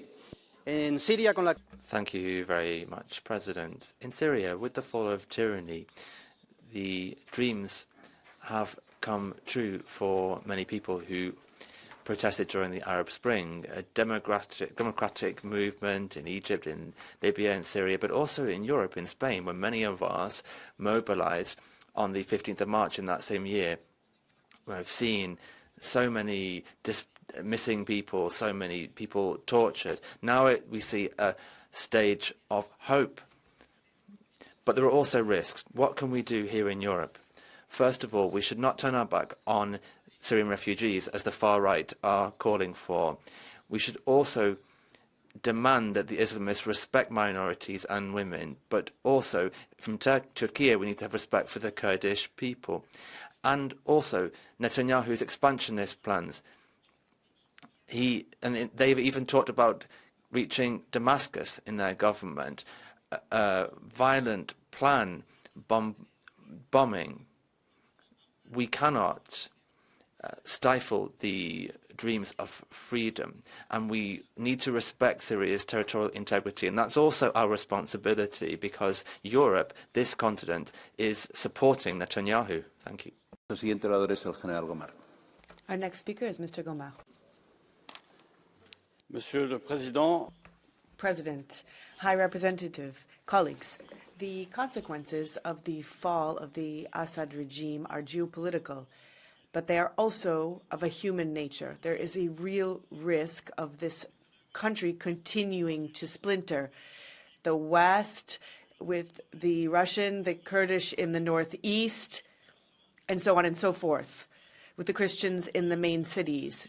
And of course, then there are the Daesh fighters throughout the country. Now, there is a calm transition, at least in appearance thereof, and yet the country is in chaos. Tension is all over. On the ex-Syrian army, the pro-Turks are fighting in the north. Murders continue. Pillage continues. And then the Americans are bombing Daesh bases. We shan't be disingenuous. We must be prudent. HTS has done nothing to prove that they have taken distance with the Islamist terrorism. And we know that there is the imperialist issue related to Turkey. All you have to do is speak with our Cypriot friends. Children, women, minorities will be the main victims of this regime that has not yet stated its name.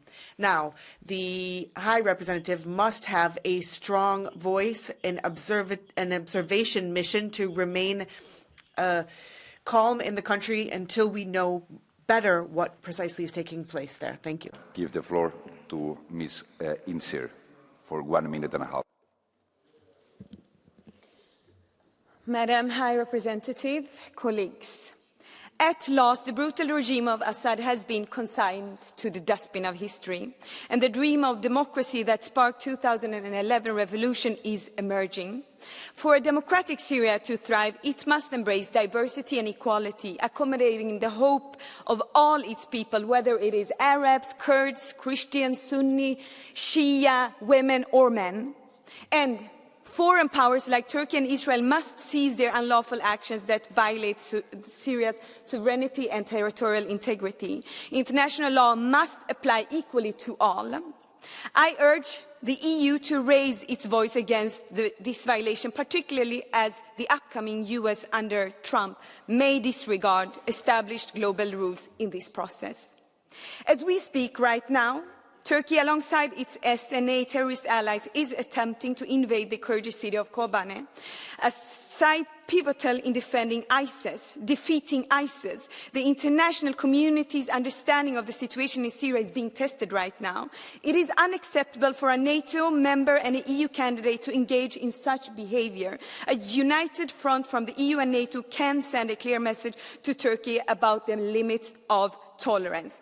To avoid missteps, the EU must support democratic allies, particularly the Kurdish-led autonomous administration of North and East Syria, which has fought for freedom and played a crucial role in combating ISIS. High Representative Kallas. Syria stands at a crossroad. Dialogue among all factions, especially democratic ones, is essential, and Turkey and Israel must halt any violation of Syria's sovereignty and territorial integrity. Thank you very much. Now I give the floor to Mr. Holvenji for 1 minute. Thanks a lot, Mr. Chair. Dear High Representative, dear colleagues, something great has happened in Syria. However, many experiences, personal meeting on the spot with Syrians warn me caution. What's next? We must have a clear picture. Any decision influences millions, whether they return or leave the country. No room for false promises. Return of Syrians to their homeland is essential for all. But the country is in ruins, and the leadership, will say, is more than uncertain. The EU needs to be aware of what is its own capacity to do and what not to do. Concrete. It is essential to have a dedicated summit to take a general overview of realistic possibilities. Currently, we have pressing humanitarian appeals to answer. EU sanctions of Syria cannot anymore be the barrier of delivering aid. Guarantees are needed for the Christians, as well as Kurds and others will enjoy the full freedom of existence. Dear colleagues, we have to stand up for the rights of Christians, Kurds and other minorities. It is not a religious, but it's a humanitarian rights question. Respect of the rights of all parts of the Syrian society is absolutely a key. As soon as the conditions are there, dialogue is needed together with the regional actors for reconstruction. There is no return otherwise. Thank you. Thank you very much. Now I give the floor to Mr. Weimers for 1 minute. Thank you, Chair. High Representative Kallas. Millions came from Syria to Europe. Now the regime has fallen, and countries want to return migrants there. But their hands are tied by the EU court, which is legislating from the bench, overruling democracy. The EU court makes it virtually impossible to send back migrants. They require the entire country to be safe, no degrading treatment, no risk of suffering serious harm. Colleagues, do we meet these conditions ourselves? Sweden, with its bombings, shootings, and humiliation crime by migrant gangs, sure doesn't. Take back control. member states must change the legal framework. If left-wing governments block reform, don't be surprised if member states start ignoring the EU court. Thank you. Thank you very much. Now I will give the floor to Ms. Yar for 1 minute. Thank you. Madam Vice President, dear colleagues, the fall of Assad's regime not only shows that the oppressed do not give in to the lack of freedom in Syria, in Ukraine, anywhere. It has also delivered a significant blow to Russia and Iran, and within 2 weeks reshaped the dynamics in the region. However, this is no guarantee of stability. As we know, the direction of HTS remains uncertain, and the EU needs to stay vigilant. Madam Kallas certainly knows. It must lead with principles, values, but also pragmatism, including insisting on closing Russian bases. The EU should explore diplomatic channels, but must urge the new leadership to prioritize security, the base of all negotiations, and then build upon it, upholding the minority rights, gender equality and freedom of belief. Because this is more than geopolitics. Syrians deserve freedom, they deserve stability and a chance to rebuild their own country without fear and oppression. Stable and free Syria is the goal for Europe as well. Thank you. Thank you very much. Now I give the floor to Ms. Zovko for 1 minute and a half. Thank you, dear President, Madam Vice President. Despite the joy that can be expressed in celebrating the toppling of barbaric and cruel regime, the current situation in Syria gives us no reason to rejoice. Indeed, we should refrain from giving benefits of doubt to the individuals that overthrown the Assad regime. A lot of them are war criminals and represent a major threat to minorities, especially Christians, Druze and Yazidis. There should be no whitewashing, and we should not suddenly change our stance only because the Assad regime fell. Radicalism will not be solved with radicalism. The current promises made by the rebels towards minority will not be kept for long.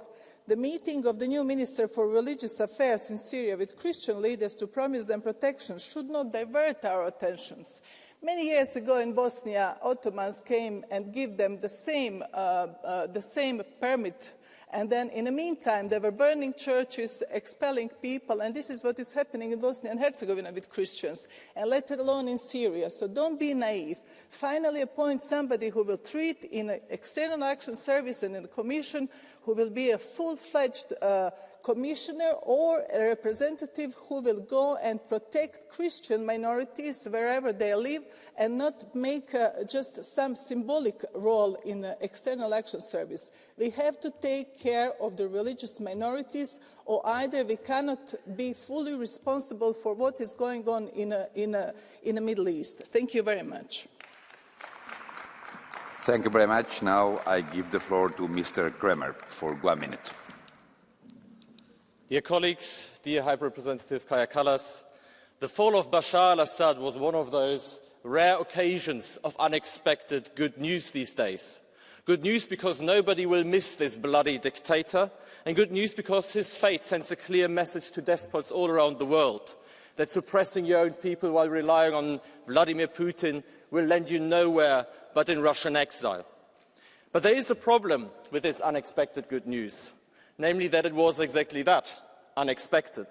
Once again, like in Afghanistan, we found ourselves fully taken by surprise, fully unprepared to deal with the situation. And we are lacking the presence on the ground. We are lacking the local expertise. We are lacking diplomatic contacts. And yet, what do we hear from the Commission?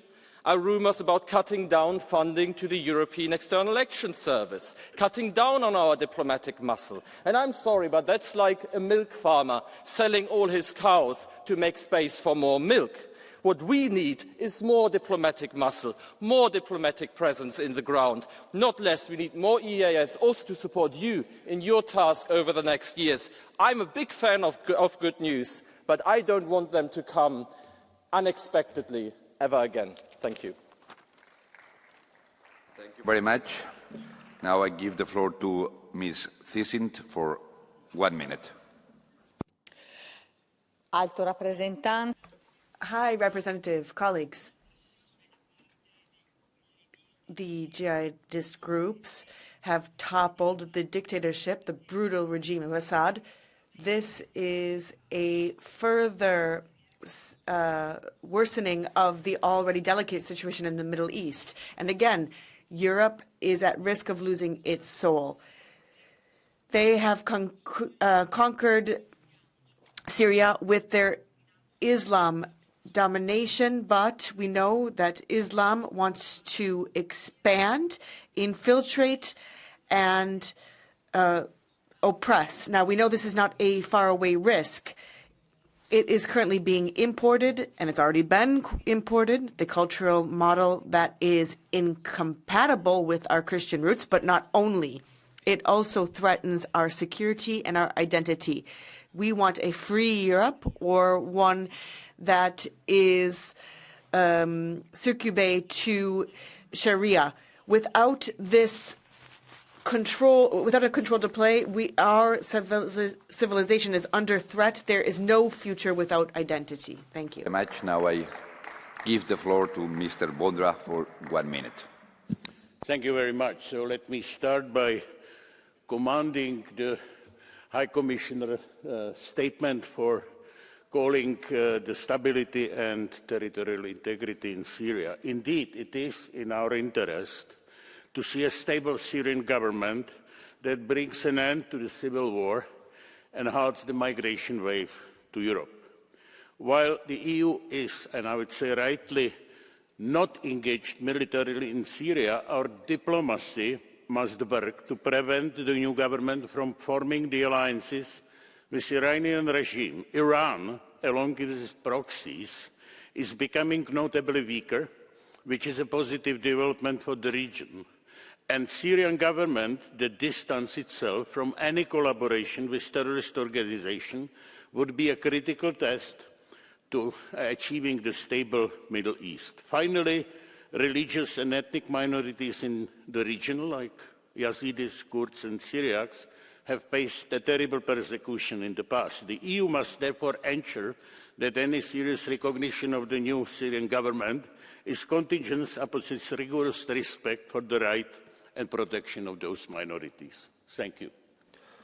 Thank you very much. Now I give the floor to Mr. Eroglu for 1 minute. Ja, sehr geehrter Herr Vizepräsident.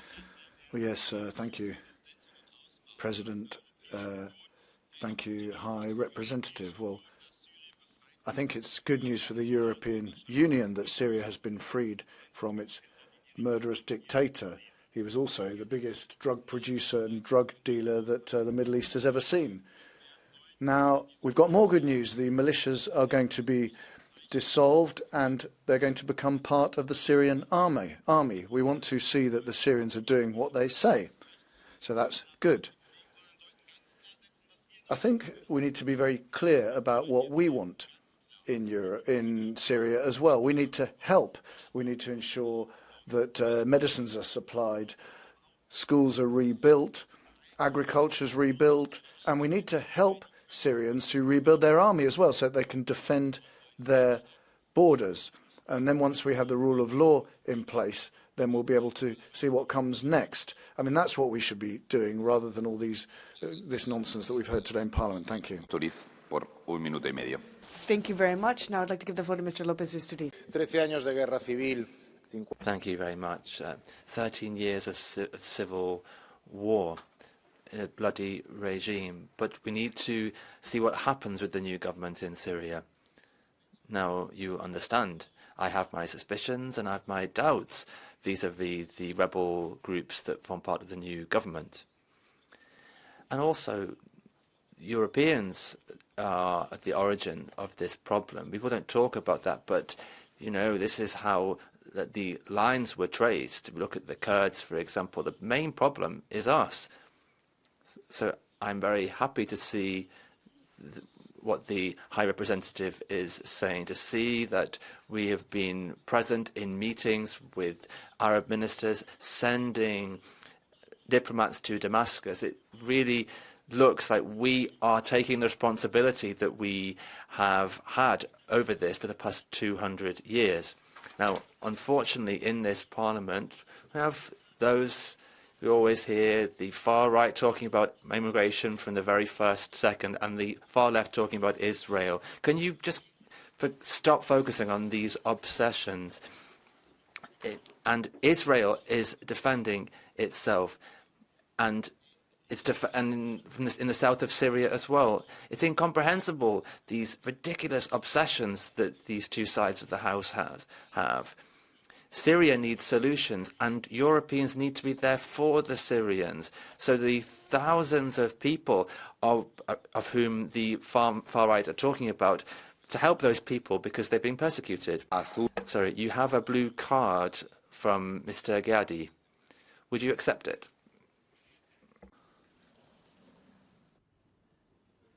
Θα μιλήσω ελληνικά. I will speak Greek.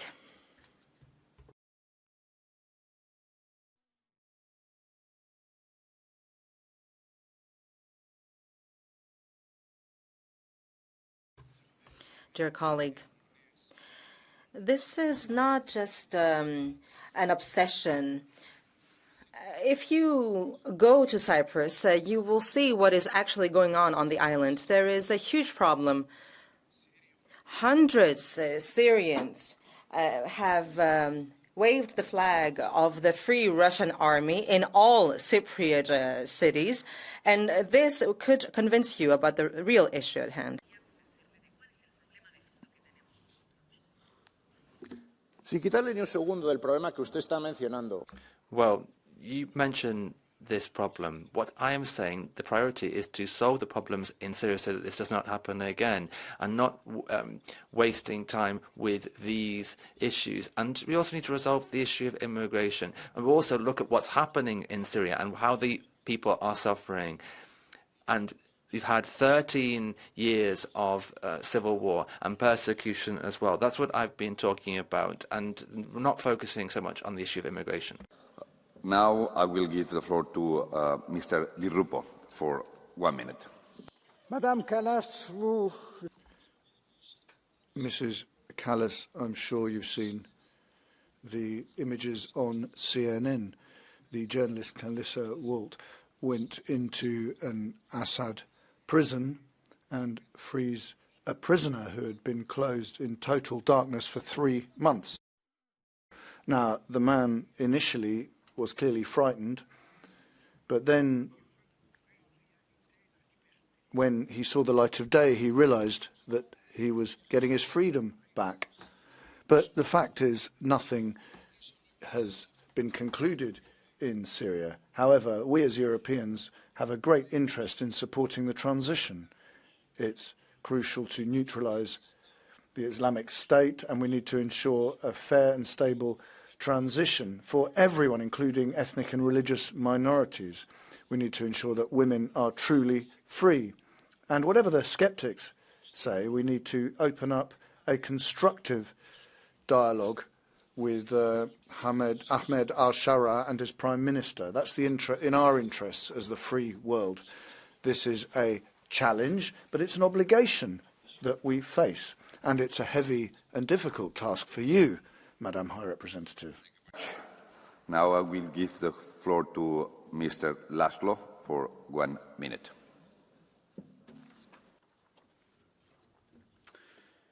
In Syria, the forces of the Assad regime have been defeated. He himself fled the country. Nonetheless, the situation is fragile. The outcome of the power struggle is unpredictable, and we must be prepared for every scenario. In this situation, the EU has 3 main interests and responsibilities. First, I ask the European Commission and the External Action Service to keep a very close and direct line of communication with the leaders of the Christian community. They may become a target very quickly and very easily. If they are targeted, they can only count on Western help, and we need to stand ready. Second, aid sent to Syria should not end up in the hands of radical groups. It would be indefensible towards European citizens if we helped the consolidation of yet another oppressive regime. And third, our aid should aim to create the circumstances that make the swift and safe return of refugees possible. Thank you very much. Thank you very much. Now we'll give the floor to Mr. Rausen for 1 minute. Dank u wel, voorzitter. Beste collega's. Thank you, President. Colleagues, now, we wish the troubled Syrian people a future of hope. The big question really is, will the new rulers ensure this? The HTS rebels promised to protect the rights of minorities. Meanwhile, they would like to introduce Sharia law. So this is all extremely contradictory, and it's difficult to reconcile it. Now, Sharia generally shows very little mercy to those who think differently. Christians in Syria are therefore extremely afraid, very afraid, and the situation is highly uncertain for them. So it should be our priority to care for the minorities and make sure that that is the case in our new interactions with the new rulers, because there is only a hope for Syria if there will be room for the church to continue to spread its words, its good news. So the message of Christmas is that that God sent his son to earth for the forgiveness of sins. Andrews, for Thank you, Mr. President, Madam Kallas and colleagues. I'm just so pleased that Assad is gone. I campaigned against the policy of normalisation. Just last July, 8 EU member states proposed that we would reopen the Syrian embassy in Brussels. That initiative now looks embarrassing. But at its core was the mistake of trying to put EU migration management policy ahead of what might be in the interests of the wider Syrian people. And the reality is that we turned our back on the Syrian opposition. We turned our back on those who fought for justice and against impunity. We turned our back on those who are haunted by the gulags and the prisons and the torture centres. Now, for once, we have an opportunity to invest in reconciliation, in reconstruction of this wonderful country. And for the first time, we have an opportunity to really prioritise the interests of the people of Syria in all their diversity. A lot of analysis has focused on Iraq and Syria, but the better example is Sudan. There was a change of leadership there in 2019, and we failed to invest in reconciliation, the growth of democracy, in development. We turned our back on Syrians before. Let's not repeat that mistake. Thank you. Thank you very much. Now I will give the floor to Mr. Lopatka for 1 minute. It is positive to see the end of this brutal terror regime in Syria. Now we must support Syrians in an orderly transition to a stable, functioning and democratic state. We must maintain continuous dialogue and keep the channels of communication open with the provisional government. And therefore, it was absolutely the right step of the new High Representative, Kaja Kallas, to send a high-ranking diplomat immediately to Damascus. We can assist in the rebuilding of institutions and democratic state structures. And we need there an inclusive government and a peaceful transition in order to support the rebuilding of society and the economy and to reunite families and communities. We must encourage and assist Syrians in Europe to return to their homeland. 98,000 of them are in Austria. The majority are young men. They are needed in the country to rebuild the society and the economy. Thank you very much. Now I give the floor to Ms. Temido for 1 minute.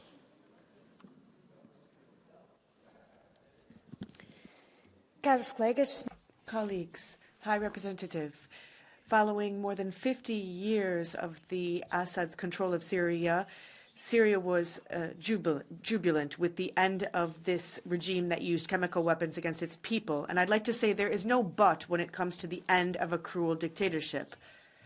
However, With the fall of the regime, the HTS movement, which is prescribed by the United Nations, is a cause for concern. Syria has a new transition government, and we know that the risks of violence remain.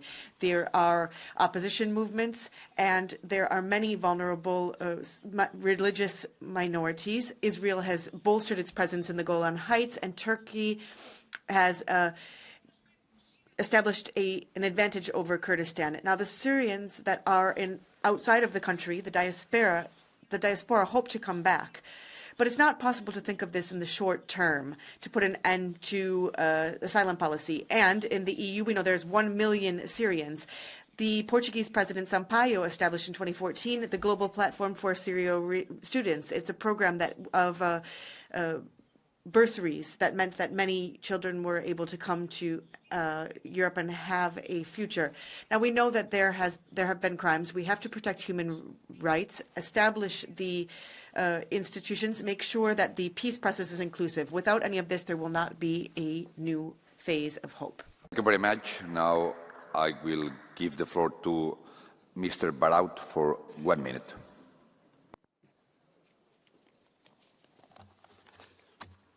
Le renversement du régime syrien. The Syrian regime has fallen, and that has produced chaos in the region. A militia led by a former al-Qaeda and IS leader has imposed itself. Christians may well end up being victims here under the indifferent eye of the international community. There's a new wave of migration being prepared, and Europe, already weakened, won't be able to deal with it.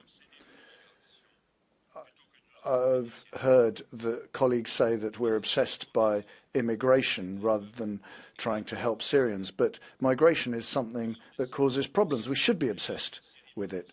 I'm worried about the future of Syria and the Syrian people, but I've been elected to defend the French people and also the people of Europe. Ankara is ready to manipulate this new power, which the Turks have helped to put in place. And they're going to once again use migration and use all the threats that they've got. We need to protect our borders, and also we need to protect persecuted minorities in situ before it's too late. So what is the European plan here? Because the European Union has a remit in foreign policy. So we're listening and we await to hear what you have to say. Thank you. I give the floor to Mr. Bruczynski for 1 minute. Thank you, Chair. Szanowna Pani Komisarz. Ma'am, Commissioner, ladies and gentlemen, most of the previous speakers have expressed their joy and satisfaction at the downfall of the Assad's regime. Of course, any fall of a brutal dictatorship should bring happiness and joy. However, what we see today in Damascus, in Aleppo, and in other regions of Syria should infuse us with joy and relief.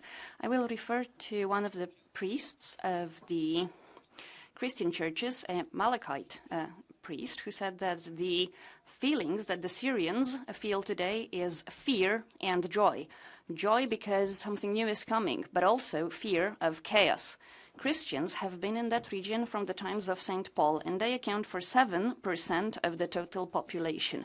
In total, there were 1.5 million Christians there. Today, there are barely 300,000 Christians. I hope that the Assad's downfall will not be an end of Christianity in Syria.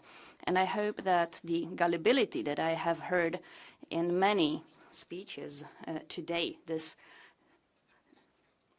feeling of being naive and hopeful about the change that the Arab Spring would bring to Northern Africa and to the Middle East, I hope that this will not result in Christians disappearing from the Middle East and it will not lead to the appearance of Islam extremists in Europe. I will give the floor to Mr. Beke for 1 minute. Dank u wel, voorzitter. Mevrouw de hoge commissaris. Thank you very much, President. Madam Commissioner, 1 week in the job and an authoritarian regime has already fallen. I think we can only be happy about that. We are happy that Assad's regime has fallen, but we have some hesitations as well. And, you know, you can see the images of the Sednaya prison or listen to the witness testimony from the torture chambers and slaughterhouses under the Assad regime. And perhaps there were other threats. We need to avoid a situation like we had in Iraq after the fall of Saddam, or what happened in Libya after Gaddafi fell. And we don't want to see another Afghanistan either. This means that the EU needs to take on its responsibility. Iran, Turkey and Russia must not benefit from a vacuum of power to impose their influence. We need to help Syria. There are millions of Syrians in the diaspora, and they have a huge amount of hope. And the EU needs to guarantee stability and dialogue. It's not about sending them back today, but we need to put in place a programme together, and that's what we are counting on you for. Thank you. Mr. Mavridis, for 1 minute. Thank you, Mr. President. The toppling of the brutal Assad regime is a historical opportunity for peace and stability in Syria and beyond. But what are our clear priorities with overwhelming consensus of this House? First, the protection of minorities, ethnic and religious, particularly Christians and Kurds. Second, jihadis cannot be our partners. To nominate a wanted terrorist as a moderate political opposition cannot fool EU citizens, neither this House. Regarding Turkey, Madam High Representative, after meeting recently the Turkish Foreign Minister, you nominated Turkey as a strategic partner. This is wrong, but fortunately there is time to reconsider. In our campaign against the Islamic State and jihadists, Kurds were our brave partner, while Turkish intelligence under Fidan's orders supply arms and logistics to these jihadists. The Erdogan regime, the occupier of EU territory in Cyprus, is connected with terrorist organizations in the areas, from Hamas to Muslim Brotherhood, from Libya to Syria, while now the attack on Kurds in Kobani is imminent. High Representative, silence is not just morally wrong, but a tragic geopolitical mistake. Thank you very much. Now we are running a little bit late, and I will want to announce that we are going to close the Catch the Eye first, and secondly ask to the members to stick to the time. And we continue, and I will give the floor to Mr. Siriani for 1 minute. Thank you very much, President, High Representative, colleagues. The regime fell, and that surprised the major powers in the world. These same powers, with the Hamas terrorist attack, that shows how unstable the intelligence and diplomatic services are because of all of these surprises. Now, it is true that Assad was a dictator, but I think Europe needs to take more distance to what is happening before it celebrates a huge shift to pluralism, specifically when it comes to the role. We need to have prudence when it comes to Turkey, to Putin and its withdrawal from Syria. That could be shifted to Libya with the Russian fleet in the Sicilian peninsula, along the Sicilian coast. Now, we should fight, or should make sure that there isn't a fight against all and a migratory flow. Requests for asylum and the policy that has been adopted by many member states, that requires coordination. There is a hope to have a virtuous cycle in Syria. Let us hope it's sincere. We must respect the territorial sovereignty and independence. Our aid should reject any extremism, respect for for international law, as well as the protection of minorities. Thank you. Floor to Mr. Stier for 1 minute. Hvala predsjedniče, kolegice I kolege. Pad Asadovog režima je u geopolitičkom smislu snažan udarac Iranu. Naravno da je Rusija također strateški oslabljena. The fall of Assad is a serious blow for Iran, and Russia is also strategically weakened. Now, whether Syrians remain in Europe will depend on negotiations with the new Syrian regime and also on negotiations with Erdogan. Turkey seems to be one of the big winners from this new situation, and the withdrawal of Russia has caused a vacuum that Erdogan is going to try and exploit. The United States are not going to get more engaged in Syria, and Israel is doing everything to guarantee its security. Now, the European Union needs to act, of course, and I welcome what the EU High Representative said when she talked about doing everything to protect our values and our interests.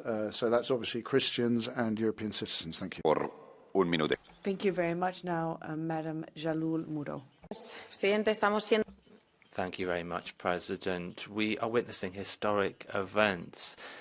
Assad's dictatorship, especially that of Bashar al-Assad, has ended after so many years. And this has led to many people being mistreated, being isolated, and being tortured. We thought it was impossible. People have been released from prisons, and seeing this must be intolerable for any country in the world. And the protests were oppressed in the Arab Spring in 2011. I call on you. We need to be united, we need to be responsible, and we need to be up to the challenge and focusing on facts and data. Now, if we look at what's happened in Syria and what Israel is doing, this is a breach of international law which is jeopardizing security in the region. But we also need to focus on what happens in the future, question of security, and we need to see improvements there. And Syria needs to have the right to decide and to put in place a democratic system. We need to also respect the dignity of human lives and not focusing on the return of asylum seekers as some countries are promoting in Europe. Now, we need to protect minorities as well, majorities and women. That's another very important issue. This Parliament should not be selective. And also the opposition are secular forces. Not everybody is an extreme Islamist. And we need to have an inclusive government. That's what's most important, and including a focus on women. And Kaja Kallas is doing a huge amount of work at diplomatic level, which are very positive for the European Union, and the EU should be focusing on the Middle East in the future. Thank you. Thank you very much. To Mr. Altola for 1 minute.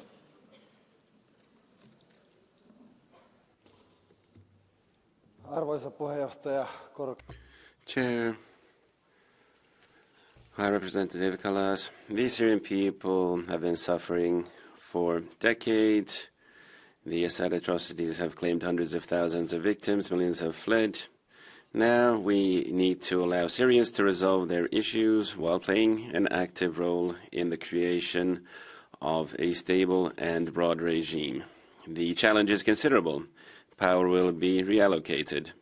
It is likely that there will be bloodshed and conflicts having to do with power struggles and territorial claims. It is clear that the third parties that supported the al-Assad regime have been exposed as being weak. They have an interest in meddling with the event. It is essential that we are more aware of what is going on, as with Hezbollah and Hamas. The EU needs to support. What is sure is that Syria will remain under geostrategic pressure for a long time. Thank you. Thank you very much. Now I give the floor to Mr. Fulfils for 1 minute.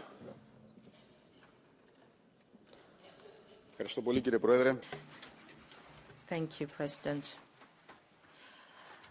The situation in Syria is not just a matter of geopolitical concern. It's a humanitarian disaster with unprecedented consequences. Millions have fled the country. Hundreds of thousands have lost their lives.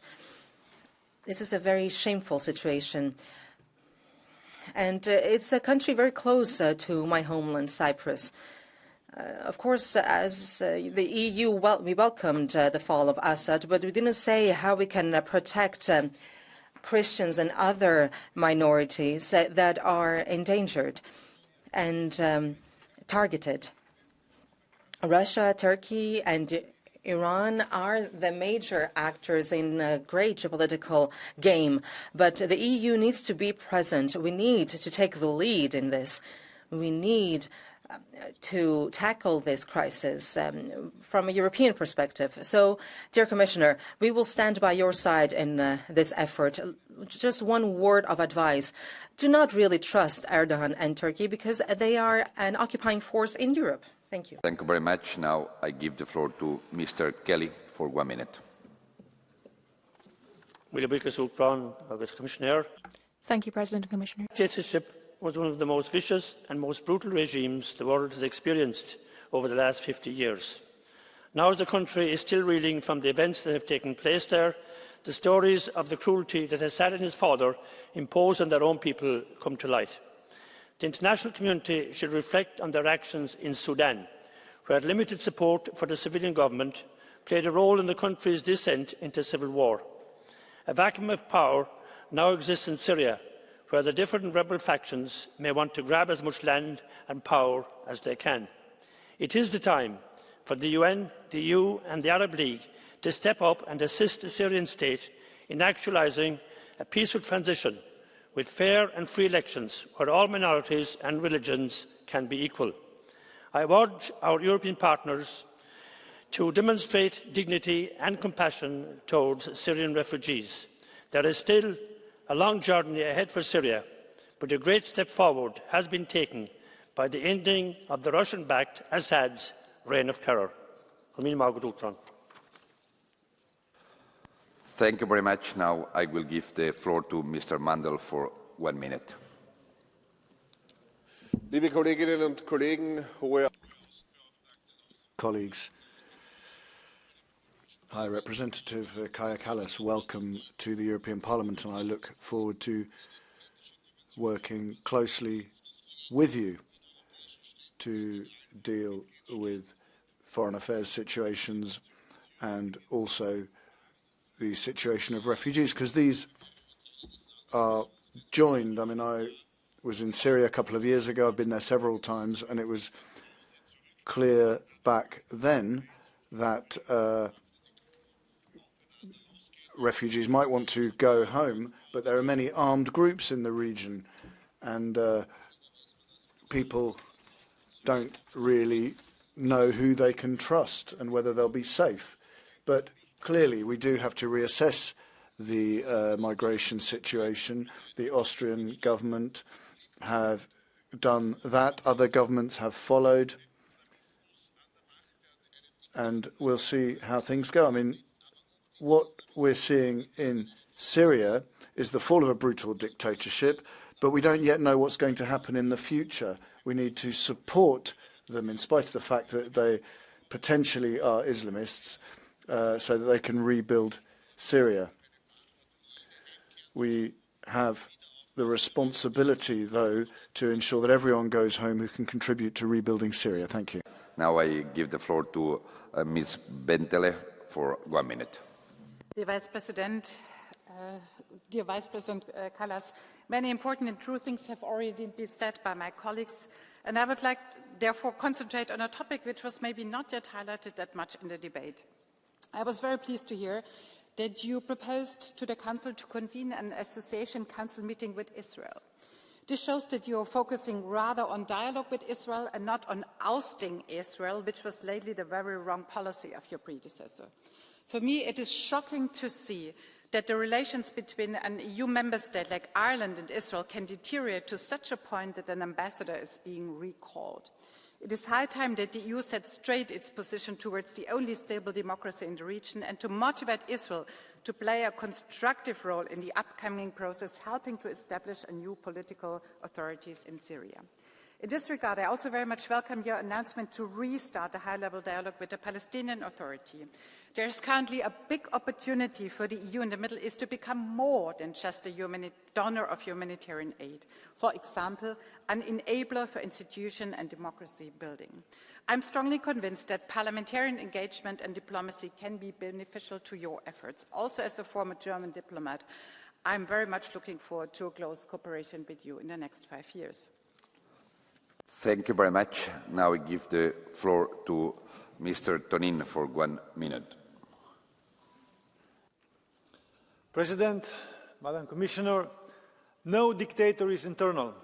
A dictator who killed and gassed his own people ran away like a biggest coward.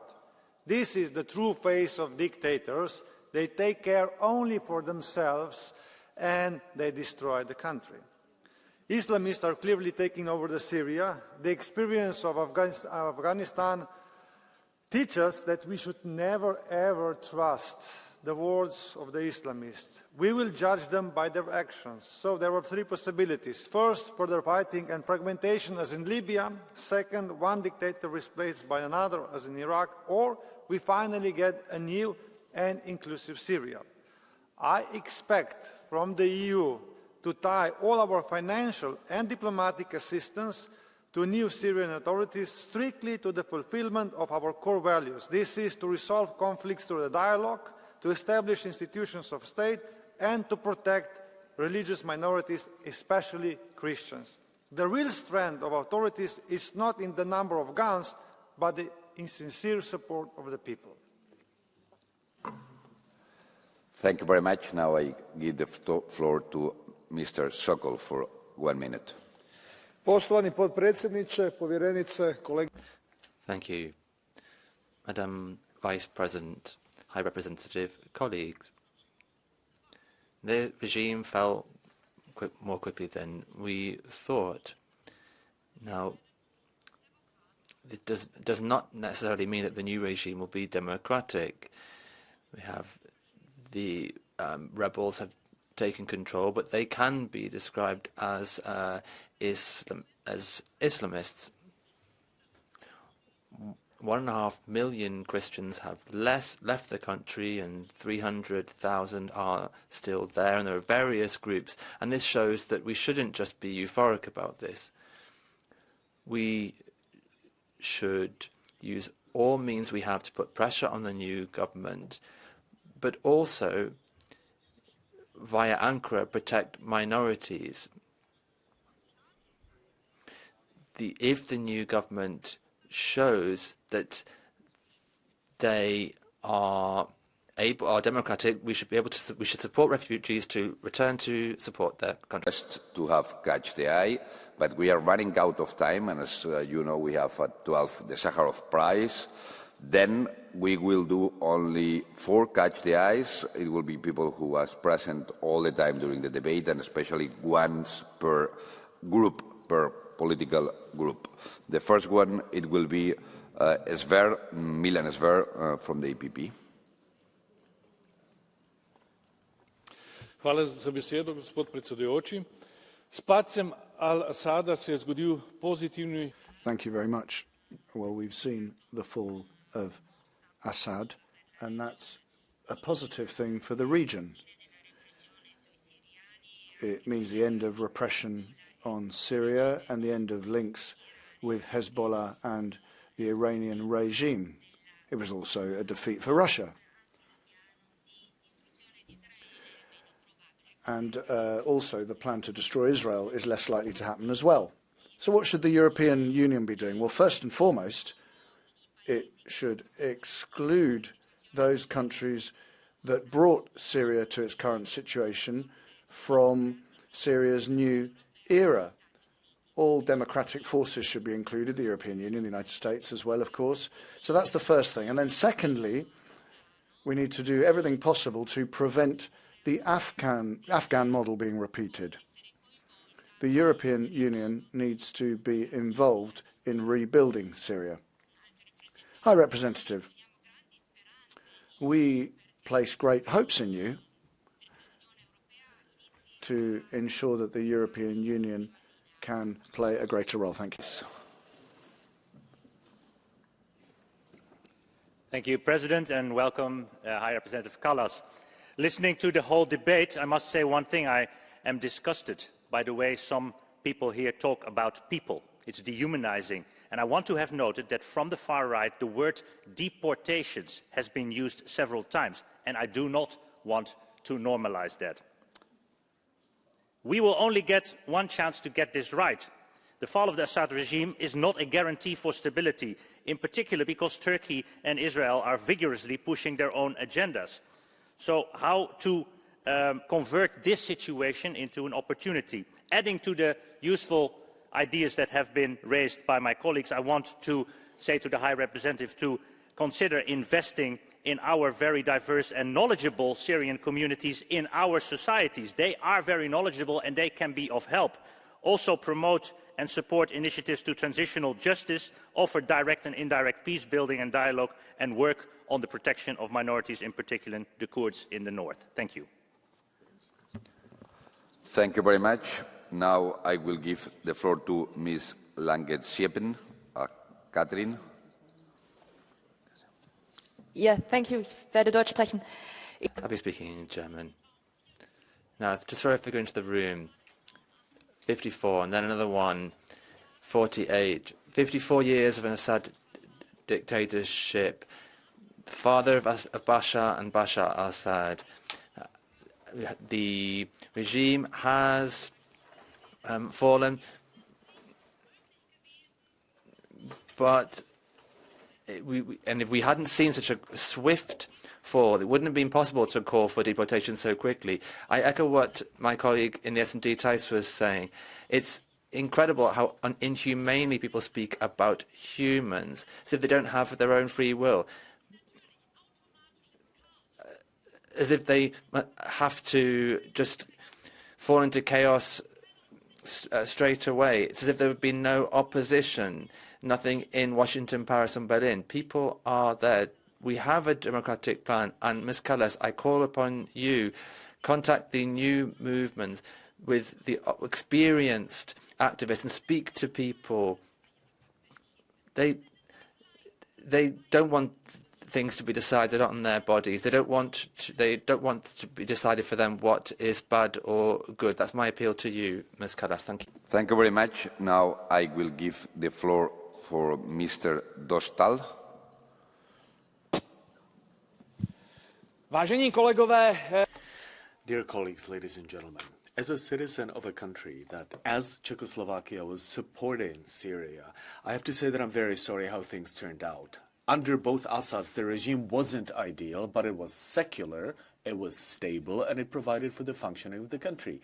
Already in 2009, the International Monetary Fund was praising Syria for growing GDP, lowering debt, and reforms. If we interfere, if we support jihadists, if we support coup d'etats, if we have sanctions, it only leads to hundreds of thousands of deaths and a ruined economy. Israel and Turkey have turned Israeli sovereignty into a joke. What have we done to Syria? And when we say we, I mean the EU and NATO member states. We have our share of blame in how things turned out in Syria and in the region. No wonder people are going to hate us. Mrs. Kallas, let us help them. Let us not support coup d'etat and terrorism. Let's support peace. Thank you. Thank you very much. With this, we end the Catch the Eye. Again, I reiterate that we are running out of time and we are having a short list of Catch of the Eye. And I appreciate the passions of the High Representative. Now I will give the floor to Kaja Kallas, Vice President of the Commission and High Representative. Dear President, honourable members, thank you for this debate. I think it was very, very useful. And it is true, and I agree with you, that we can't leave a vacuum in Syria, and we have to avoid the mistakes that we did with Libya, with Afghanistan, and we have to be also there. The future of the country must be Syria-led and Syria-owned and reflect the Syrian people in all their diversity. Yes, we know that Syria is very diverse, and I agree with those that we don't talk about protection of minorities, but we talk about inclusivity of the government, that, you know, all the groups that you also mentioned in the plenary would be sitting around that table. I agree with those who said that the European Union must be present. And we have already started to have a process to engage cautiously with Damascus, pushing for inclusive and tolerant approach. I see we have a chance here to really impact the region, and we need to follow closely the next steps in the short term. And I've asked the head of delegation to go to Damascus yesterday to have constructive first contacts with the new leadership and various other groups, also the civil society. And we are ready to reopen our delegation, which is the European Embassy, and we want this to be fully operational again. I think this is a very important step that we will reopen the delegation in Syria to have, like many of you said, really constructive engagement, and to have the input and information from the ground as well. In parallel, EU remains the biggest donor of humanitarian aid to Syrian people, and we stand with the Syrian people through this transition, as we did during Assad's brutal rule. Like I've said, Syria faces positive but uncertain future, and we have to work together with the regional actors. That's why meeting with the Arab countries, the United Nations, United States, but also Turkey, and having the same principles in mind is extremely important to deliver the same messages also to the new leadership, what we want to see. So thank you very much for this debate, and we will continue to cooperate also with the European Parliament. Thank you. Thank you very much, High Representative. I'm informing you that the vote about the resolution will be in the future, in the coming seasons. With this, we end the debate about the toppling of the Syrian regime and its geopolitical implications and the humanitarian situation on the country. With that, we will pass to the next point on the agenda. As you know, it's a point about the repression against peaceful demonstrations, pro-European peaceful demonstrations in Georgia.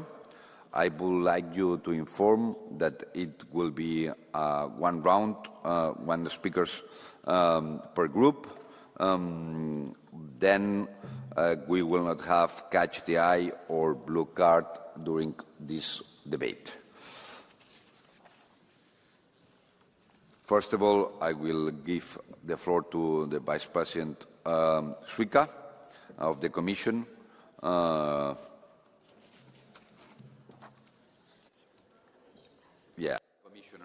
Suica. Good morning. Thank you, dear Chair. Honourable members of the European Parliament. For almost 3 weeks, the Georgian people have been protesting across country to defend their democratic and European future. The unprecedented protests followed the announcement by the Georgian authorities of their decision not to seek the opening of accession negotiations until 2028. This step is a clear shift from the policies of previous Georgian governments and the aspirations of the vast majority of the population. It is also the first time ever we see a country that was granted candidate status immediately and markedly shifting away from its European path. The situation in Georgia keeps deteriorating. Over the past 2 weeks, more than 450 individuals have been detained. Around 300 have reportedly suffered violence and ill treatment, many requiring urgent medical care. The police charged over 400 individuals with administrative and over 30 with criminal offence, while no one from the law enforcement or informal violent groups has been held accountable for the excessive use of force. These events are not isolated incidents, but part of a broader pattern of Georgia's democratic decline. Prior to the parliamentary elections on 26 October, they were marked by serious irregularities. The authorities adopted the foreign influence law and so-called family values legislative package. Both these legislative initiatives go against European norms and values. In June, we responded by adopting a number of measures, including downgrading political contacts and suspension of assistance. 30 million euros under the European Peace Facility assistance and 121 million euros in direct assistance to the government. Georgia's accession process has been effectively halted. The authorities have not reversed their course of action. Honourable members, it was time for the European Union to react in a decisive and unified manner. This is what the Georgian people expect us to do. Those responsible for the violence need to be held accountable, and the authorities need to take urgent steps to stop the repression, release the protesters arbitrarily detained, and re-engage in the accession process. Yesterday, at the Foreign Affairs Council, we agreed to halt the visa-free regime for diplomatic and service passport holders. And we also discussed sanctioning under the European Union Global Human Rights Sanctions regime those Georgian officials responsible for, involved in, or associated with serious human rights violations. At the same time, we will continue to stand with the Georgian people, including by redirecting funding away from the authorities towards the civil society and towards independent media, so they can continue their work during this crucial period. Thank you very much. Thank you very much, Commissioner Suica, who was speaking in the name of the Vice President of the Commission and the High Representative of the Union for Foreign Affairs. Now we will start the round of the groups. I will give the floor to Ms. Yuknevichene in the name of the group of the European People's Party for 2 minutes. Sakartvelo President Salome Zurabishvili, the leader of the European Georgia, is now on her way to Strasbourg to address us at the heart of the EU democracy. Is there any hope? The most frequent question about Georgia for me in Lithuania. Yes, it is. When I was in Tbilisi last week, I saw hopeful people with European Union flags. They are raising those flags not just in the capital, but all over the country, in small villages, including 500 detained, hundreds beaten, tortured, journalists including. But more and more people are coming to the demonstrations. Georgia is becoming a textbook case of how Russian influence can transform a democratic system into an authoritarian regime without firing a shot. But Georgia is an EU candidate. The EU institutions cannot therefore be left behind. My group, EPP, position is clear. The parliamentary elections were stolen. We see no other way to help Georgia than new elections.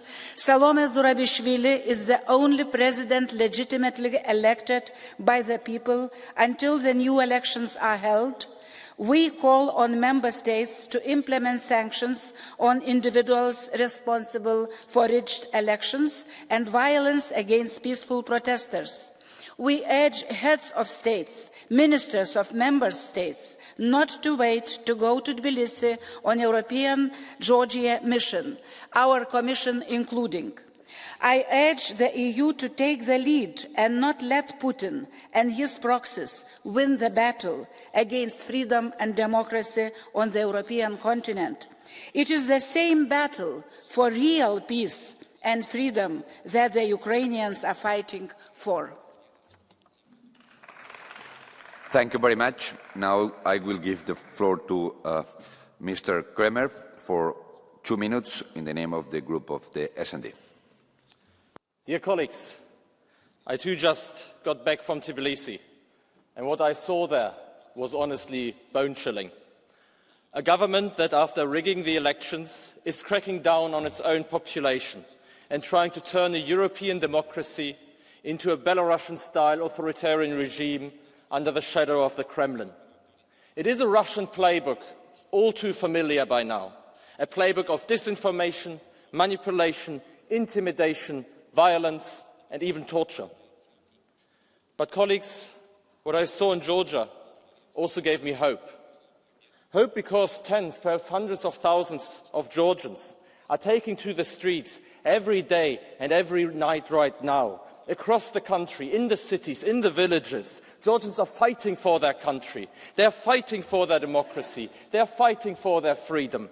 And these people are fighting in Georgia, but they do so under a blue banner with golden stars. The banner of Europe is for Georgians the banner of freedom. And Georgians are risking their lives for this blue banner.